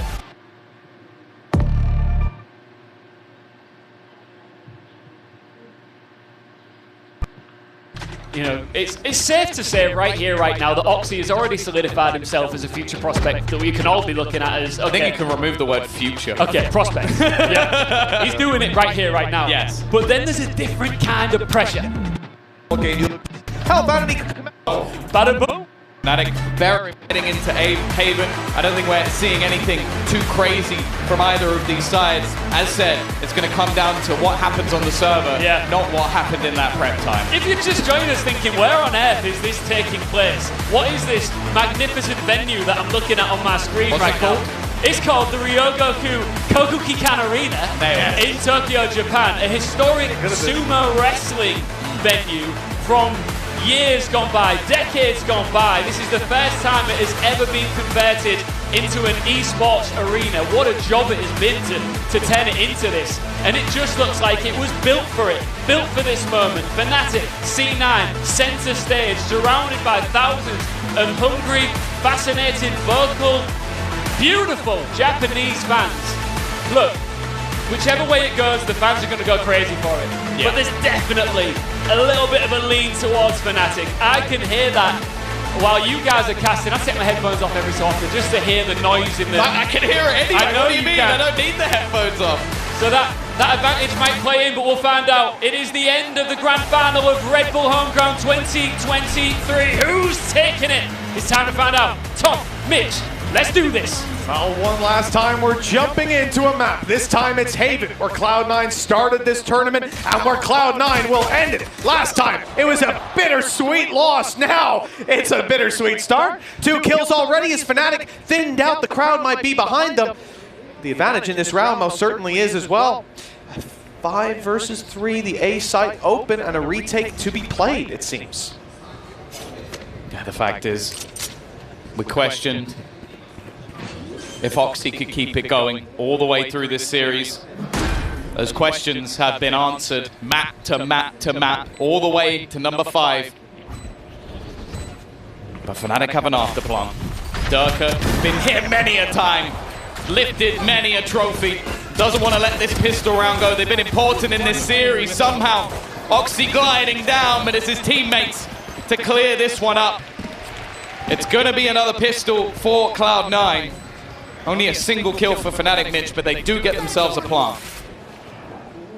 It's something maybe to build off. Maybe it'll push them to a force buy, or maybe they'll just keep those extra credits in the piggy bank, maybe try to use them for some sheriffs here and there and bolster down their eco. But for C9, a pistol round win, it's not something that they're unfamiliar with by any means. They've been picking them up again and again, but this is the first we see Oxy just deliver this stellar performance, ripping off heads. We'd seen it earlier on in the tournament, and you can see he's recapturing some of that momentum that we've had from him earlier on. So much to say about such a young gun, but he's got so much more to show us. We might not even need to say it. Investment is light from Fnatic. Not a ton of weaponry, but they've gone for 3 stingers alongside Chronicle and Boaster having upgraded pistols. A good chance if they can group up, but their opponents had the very same idea. Oh, it's a slaughter. Hey. Aftershock even going to catch out Leo, and now Chronicle. Last man standing. Got to be careful when he's about, but Vanity does not care. Was 2 that to 0. I think it was either a stun or a grab while I saw the assist come in for Astra as well. So Jake obviously popping some utility, keeping them in position for that breach utility to come in to full effect. Really nice stuff from C9, and we're already in round 2 up against an Eco seeing util combos. It was indeed a grab well, right? Yeah, there it is. Well, as we've sort of said, like, you have to bear in mind it's a stand-in. Oxy's new, Vanity's come back. Like, there's only a couple of members from the last roster still remaining. You couldn't tell. No, you really can't. They're playing so clean. Here we go. The man of the moment, the man of the hour. He's not expecting Leo to be that close. Unfortunately, not the start they were looking for. Risks taken in this one. That was one of the 2 rifles that they have. Vanity's actually bought all the way down as well, so there might actually be some damage to their economy if at least one gun isn't kept over. Fnatic, of course, losing another pistol and follow-up. It's definitely not been one of their stronger suits so far in this series, or the tournament for that matter. Either way, aggressive push from Curry. Bear in mind, that's the other rifle. He's the one looking to try and get something done with this Vandal, taking the pressure away from that C site, or at least you'd think. They're still showing some presence towards that garage, which holds Vanity in place. I like the idea here. The nano is quite deep. It's planned for the very same dash that we just saw come through. Sturka took some space. He was met by a nano, but he dodged it perfectly. Sneaky play by Chronicle. He's already through on A. Flash comes in. That allows him to almost dodge it, get out of the way, but Zeppa hunts him down, relentless in his pursuit of his opponent as Curry. Oh, he didn't see the barrel, just missing it by a pixel. And Durka has his teammate covered. He's got everything covered. Every angle met with a headshot. Fnatic on the board, and a little bit of damage done from the side of C9 at least. Ah, that's the reason. I was looking at it, I was like, there must be a reason why Vanity bought so low. It's because Oxy's actually managed to get enough kills / orbs to get himself the Bladestorm. So now that actually pads the problem that would have been there if he didn't have that online. The multi-frag and the pistol was enough to sort that one out for him. Dirk is not far away from it either, and we are looking like we might just get another anime battle here in Japan. And not a bad place to do it, I guess. You see, we just had a crowd shot there with one of the Fnatic logos, and it's actually ran out of battery in the power bank. Understandable when they've been here this long. A while. It's been a long day, and that starts to show, you know, these players, maybe they lose some of their battery as well. Some energy goes down. They're trying to pursue the player on the back of the site, but no idea that Curry is here as well. He's able to pick up one as Jake steps up to the plate for a little bit of extra support, but he can't hold the site all by himself.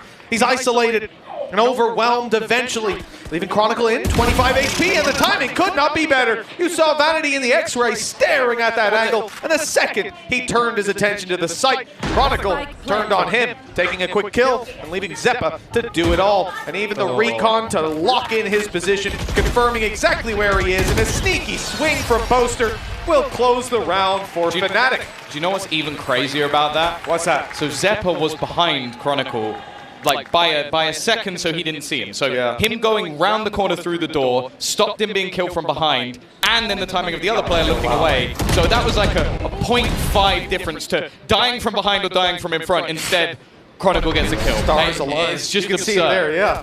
Actually saw it in the mini-map that, yeah, he was like just about to crest the pixel perfect. So if Chronicle just hesitates for a moment, he's dead. Shot in the back. 2v2. Absurd. Yeah, exactly. Breach utility on the way back through as well, by the way. Yeah, that would have been massive. It's these small things that can decide it often. Hell, you know, Fnatic deserved to win around by an inch after what happened to them earlier on. Maybe Karma's starting to level out on them. For Fnatic, the attack side is very much trained in on A. But Tom, I'm starting to see a lot of movement from C9 towards this A side of the map. It looks like they are expecting the push to come down here. A good read based on, well, virtually nothing. A gamble, perhaps, and looks like they're coming up with a good result. With this buy, you might understand why. Yeah. There's pistols on the board for C9. They've got to take a risk. Normally, especially on a map like Haven, the 3 sites, I'm sure many of you have noticed, make that gamble a lot harder, but they are in the right place at the right time. Although the spike starts to fall back a little bit, with the kills coming through, it's relatively even, but that weaponry now is starting to show its muscle. And Oxy try as he might, is unable to do much more. Jake has himself the Guardian, but he won't get anything either. And after the start from C9, a swift 3-punch combo from Fnatic is going to put them into the lead. That's a much different face from Fnatic than what we've seen in some of the other maps with very slow starts, where they start to find their second win, but sometimes just that little bit too late. C9 are being denied the opportunity to build on the back of that pistol round all too much.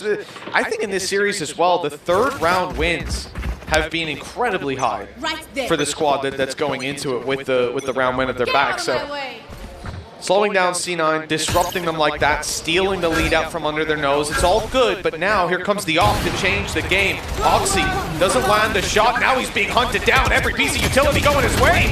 Durka's dropped the Blade Storm out of play. Look how low Oxy is. Yeah. He got hit by literally everything, but now he's going to be healed right back up. And a second wind indeed found here for the operator, but Curry went running. He went diving into the site to try and take that fight. That's unfortunate for Oxy. Seppa even stunned up is good. He's 2 HP. The shock dart, the turret, everything coming for him. And does he even go for it at this point? 1 versus 2. They've got full HP, they've got post plant, they've even got a shock dart that can finish him off. He needs to hit heads immediately. They'll just swing this together. That's all they need to do. The steps are heard, they know he's close. The wide swing from Leo, and the trade was going to be miles away because Alpha was willing to just run down the clock. 4-2. Fnatic peaking at the pinnacle moment. Only 2 teams have managed to beat them this year. This year. That's insane. One of them is Team Liquid in a match which many deemed to be worthless. It had a trophy behind it. It was worthless. The other, Loud. Other than that, nobody else managed it. That include here in Tokyo, 2 wins versus, I think, the team that people widely say, commonly say, is the best team in North America for sure, and the best team in Americas. The support that's come out here in Japan is unrivaled, honestly. It's unrivaled anywhere in the world. So many locals supporting C9 and Fnatic. Supporting everyone all the way through the entirety of the tournament. It's no wonder that the players are loving it here. Vanity has said himself that playing on this stage has been one of the best experiences of his life. I don't think we need to ask Boaster what his opinions are in Japan. I think I think those have been made very, very clear. But it all is down to this. A trophy goes home with one of these teams. Chronicle can extend his collection that is unrivaled in Valorant history. For C9, for many, if not all, would be the first in the locker. And with a victory over Fnatic of that. As said, only 2 teams, 3 matches have Fnatic lost in 2023. You can see that C9 were definitely not all smiles during that pause. Imi definitely seemed to be wearing the stress quite well, but God. I don't know how it's going to fare after that. Oxy, the star of C9, picked off right off rip. Now, it's a low buy round for C9, putting it in context with pistols, and that was the Guardian there, but it's going to be recovered by Vanity, so still in the round. The reality is, you're starting to see C9 wear down mentally. Battling against that, of course, something they're more than capable of, but that pause was to reset mentality. Pistols here, not around they're expected to win. When they want to do damage for a bit of housekeeping, you know, Fnatic's economy has gone crazy. They want to make this one close, if anything, or they're going to be sitting on max credits for some players. But this is the scary thing, because the almost meme that we've been making throughout this entire series, C9 start strong, Fnatic come back. C9 start strong, Fnatic come back. Fnatic starting strong is a scary, scary prospect for map number 5. 30 seconds. Because we're yet to see if C9 have that comeback gene. What? Nice shot from Jake at least to put down Durka, who it just seems to be on a tear at this point. 5 and 2, as you mentioned, the credits now off the charts. The ults, I don't know if they're quite there. In fact, no, they're all on that defensive side. If there was a round for C9 to win, this is it. Yeah, and if this is a round that C9 don't win, we might even see another pause coming up fairly soon, because Fnatic will be, again, just in a ridiculously strong position where C9 would need almost every single round. Now this is a pause, but it's not a pause where Imi gets to go over the strategies. You'll see lips are not moving, words are not coming out. This is a technical pause. Obviously why we saw one of the headsets off.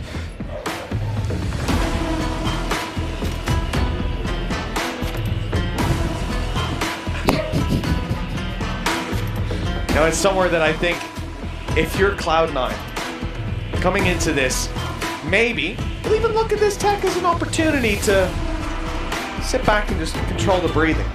It's ahead of a very, very important round for ultimates. But also, maybe it's an opportunity to sit and stew in just how important it is. Yeah. For players like Oxy, I think Vanity might have a few words just before the barriers go up when the tech has subsided. Kill 'em all. I'd hope it's a little more in-depth than that, but you know, looking at Valorant history, it might be something along those lines. Sometimes that's all you need. Say it in the right tone. Well, it's done. It's subsided, and we're on our way. 5-2, Fnatic with a lead that seems to be ever extending. C9, credits invested, 4 ultimates here and now. This is where they need to make their stand. Oxy looking to roam around middle. As with the previous map, Fnatic are very happy to play the extremities and then switch it up at the last second and back into B. Seems like that's something that C9 don't want to allow to happen this time out, but it is so passive from Fnatic. I think after, even though it wasn't necessarily this pause, just after that, they've realized, okay, we've managed 5 rounds in a row. C9 have to change something. They have to try and be a little bit more aggressive, have to try and challenge for map control. So let's just be that little bit more patient as well, with so much in terms of ultimates you'd expect it. And you thought for a moment that Oxy was going to be caught off guard, but no. He's got that opener for his team. Wow. Zeppa, on the other hand, has been caught off guard. Big kill by Durka. As they look set to take the A side further into the round. That might be where C9 start to rotate, but that could be a mistake. There's still players left behind, like Alphayer. He knows an alarm bot on the other side. Gotta watch out for it. Look at the time. Because he could get an angle to swing through. 24 seconds, lockdown in play from the defenders, but they have gone back to Alpha. They want to push through, I thought, to the B He's side. got Rolling Thunder. If he hits 15? the spike with the Rolling Thunder, this could all be over. No, they're going to try and go back to B again. 10 seconds left. And he's got that Rolling Thunder still in play. Might be able to stop this. Boaster has to stick it. He basically has to die, and he will. It's been denied just by utility alone. The genius of Vanity strikes again. The perfect place utility throughout this round. And again, C9 come in with a lockdown that's completely unorthodox, but wins them around. Absolutely. You know, but even before the lockdown, there was the intention to start moving backwards. It seems like they get a little stuck in the mud about where to go. Players drifting towards the garage, perhaps clearing out that there's not a player there, that they're not going to be in a situation that there's a quick flank denying that spike. But the fact that Rolling Thunder is still online, and yet it's left so late in the round, that just seems like a massive oversight, Tom. And even with that, the aftershock was all that was needed. Yeah, I think Fnatic maybe just realizing that going back to C now, you're getting Rolling Thunder and you're not going to be able to plant. So just hoping that maybe Vanity was elsewhere. It's an aggressive push up though. The stun, again, the utility is just sublime but chronicle. He is ready to help defend his teammates. That breach util has honestly been the bane of Fnatic's life over the last couple of rounds, but this time they've stabilized. The early aggression of C9 is not going to do too much. And that's the thing. They're high impact ults used in the last round. Okay, you still have a Cosmic Divide for retake. You still can spot your opponents with the Seekers. But more so looking at that lockdown. How will they be able to deny it? Well, that might help. Well, it might.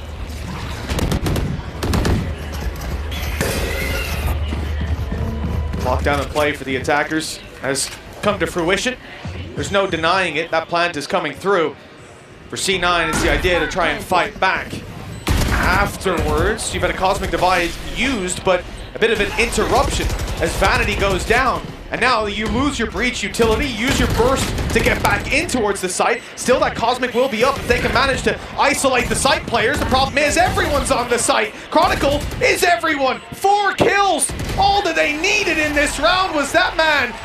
He had an unbelievable performance over on Lotus, and now coming into Haven, it doesn't look like he's lost any of that power. The momentum in their court, the snowball has begun to roll, and Fnatic turning it into an avalanche. C9 need a response. They need it soon. And just looking at where this leaves them as we came out of that round, there will be potentially some weaknesses. They are lucky that Oxy still has that Blade Storm, though. That's going to allow them to have still a decent buy, a decent opportunity to fight back.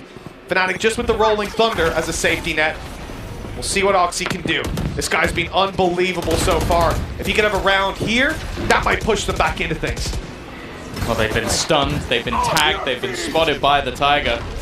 Rolling Thunder is just used to push them back, but they have no plans to go this way. Running into Vanity has definitely been one of the only issues that Fnatic has faced so far, but they are going to do it again. Sell an idea towards this A site, and then just go straight into B. Now, in terms of ultimates, they've got nothing to play with. The push already coming in from behind them, but Alpha will have heard it. He's definitely heard everything that Oxy is doing. And a bit of an unorthodox position. Well, it's an easy kill for Alpha. Clearing him from this spot is going to be difficult. The rest of the team fighting tooth and nail within the site, and well, they still haven't managed to kill this man off, and even if they do, the rest of Fnatic are holding strong. Zeppa's still just trying to fight for Alpha. He's throwing nanos in the spawn.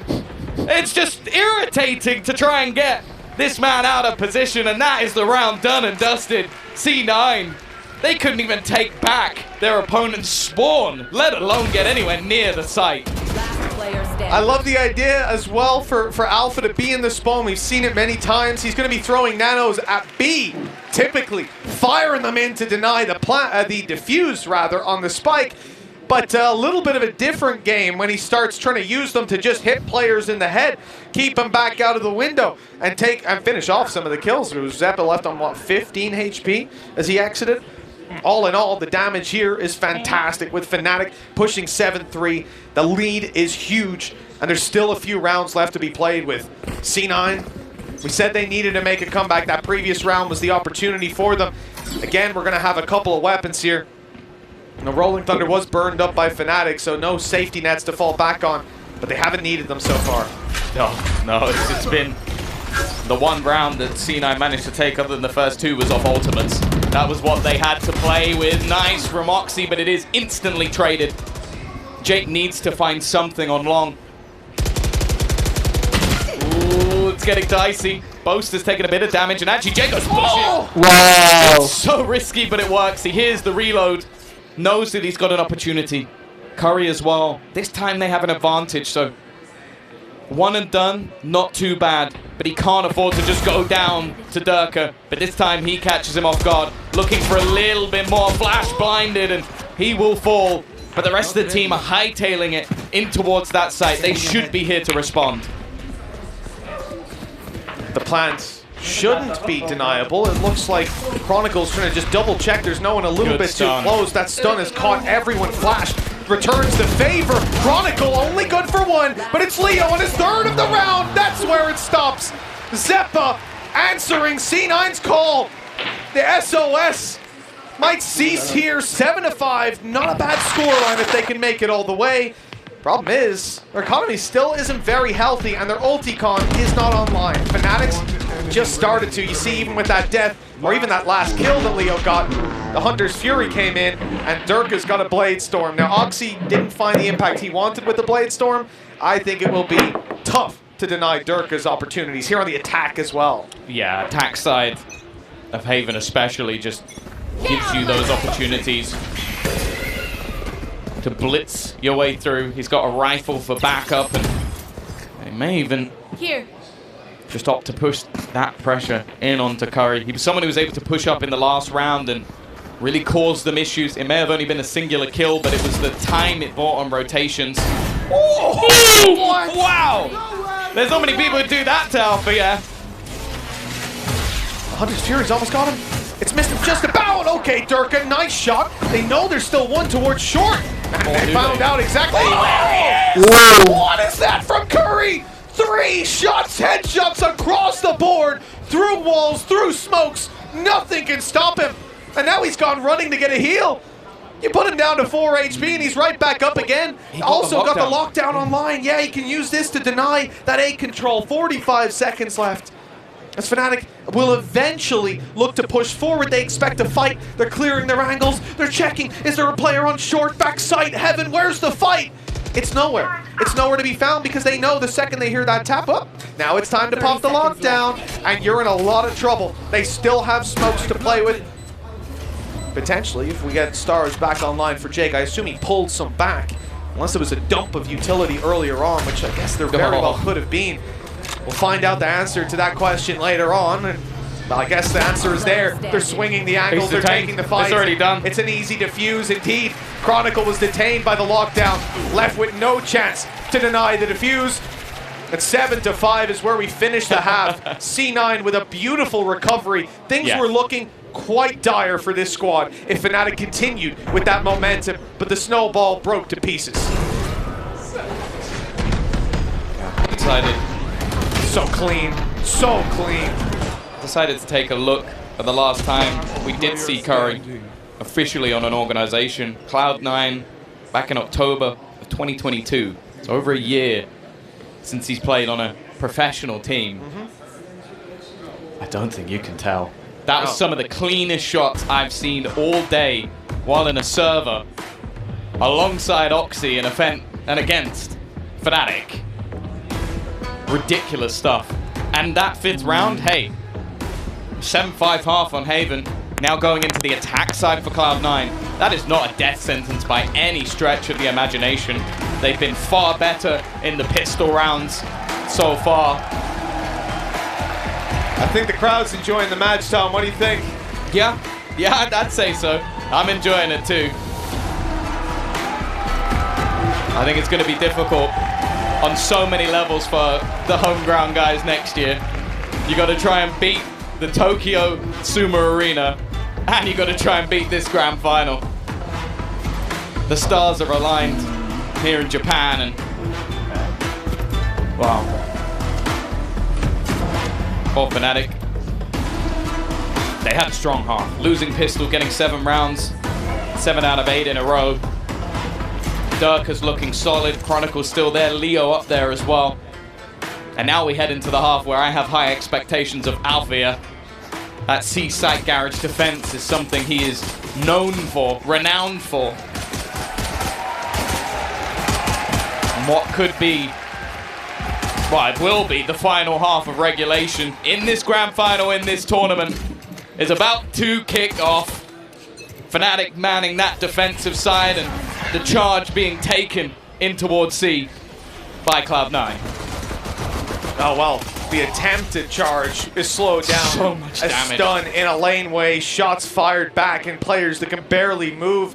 A cocktail that results in Fnatic having a clear advantage.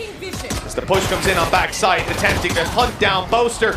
They didn't account for Leo being here as well. There's so many players from Fnatic. They deterred the seat push and didn't feel the need to rotate. Spike down. Now it's just Vanity on 12 HP.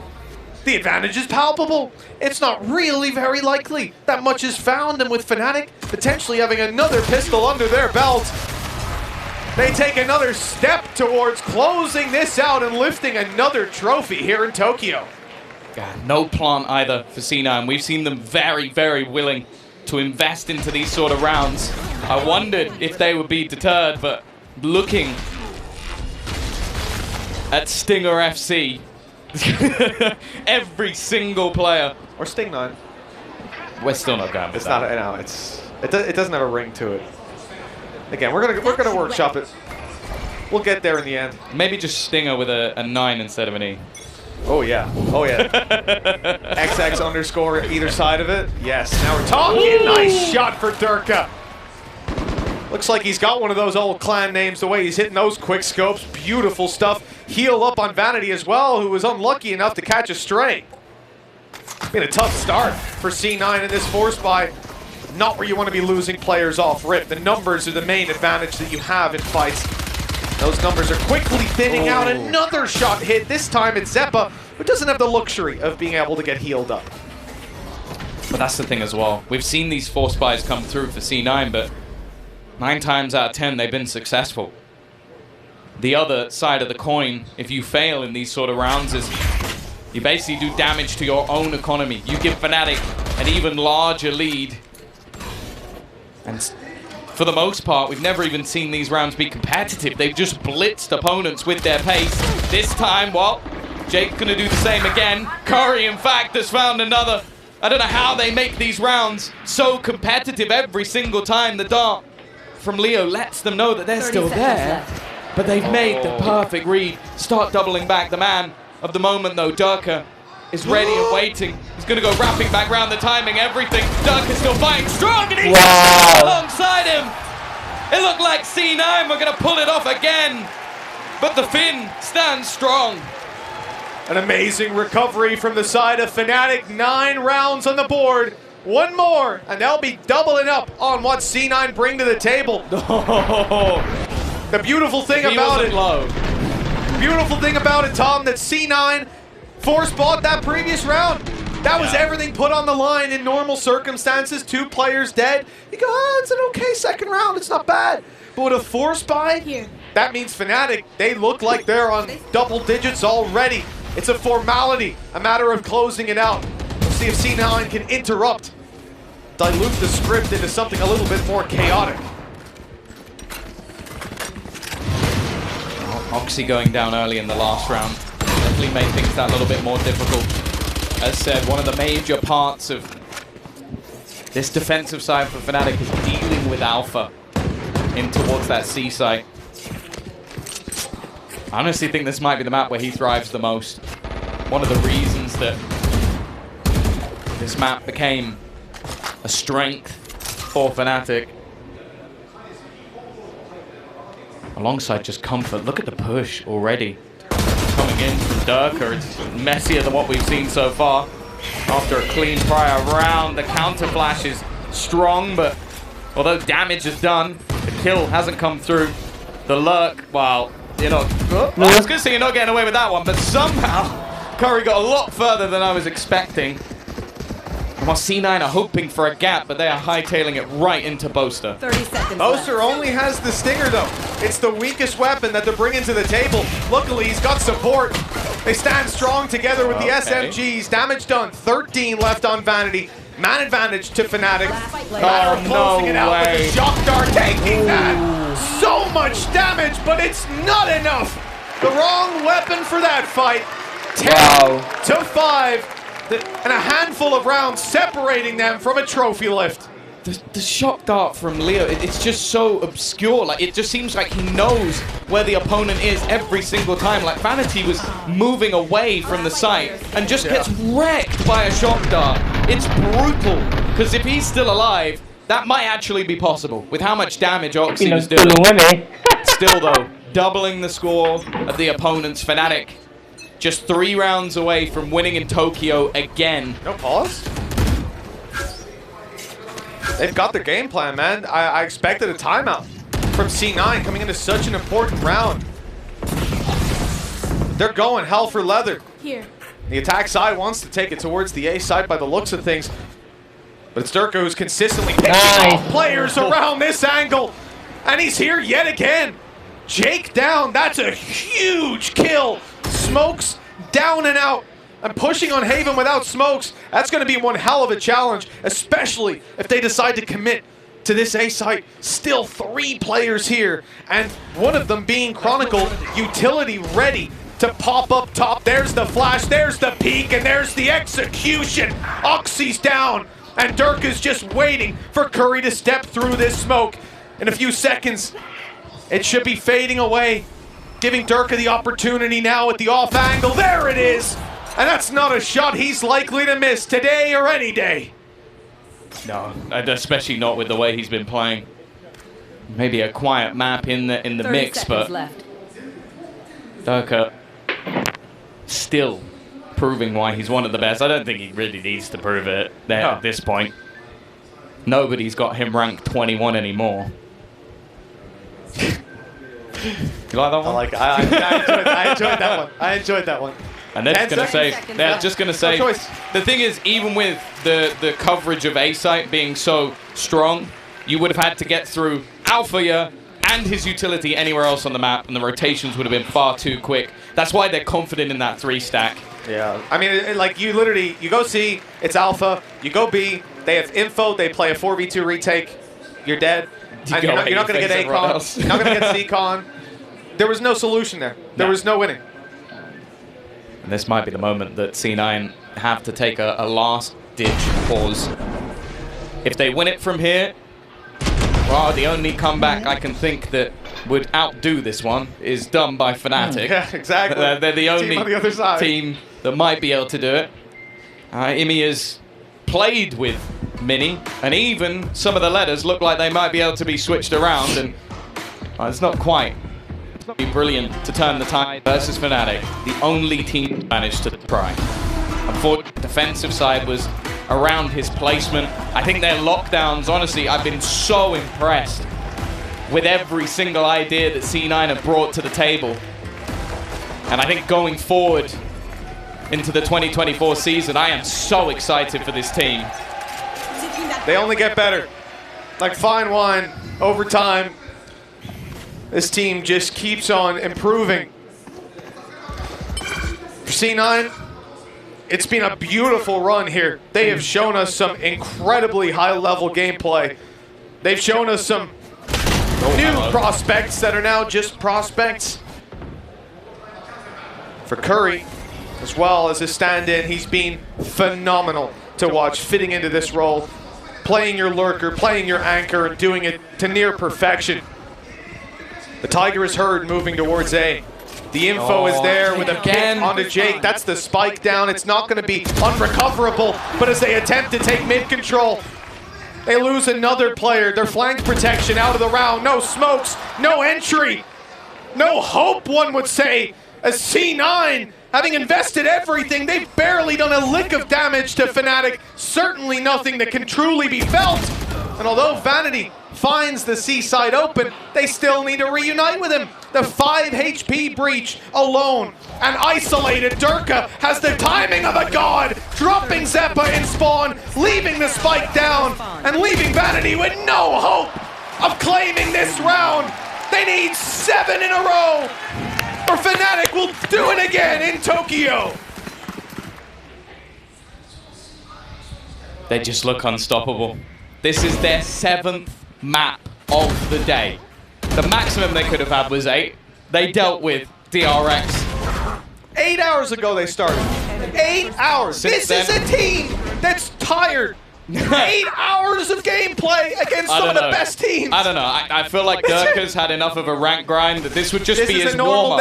His warm-up for the day. Don't worry about it. He doesn't even look like he's breaking a sweat on that stage. He is peaked at the perfect time, and it is looking like the beginning of the end. A nice job from Oxy. Bladestorm online. Zeppa, the SMG king, will give them an advantage. Leo's shock darts always do damage.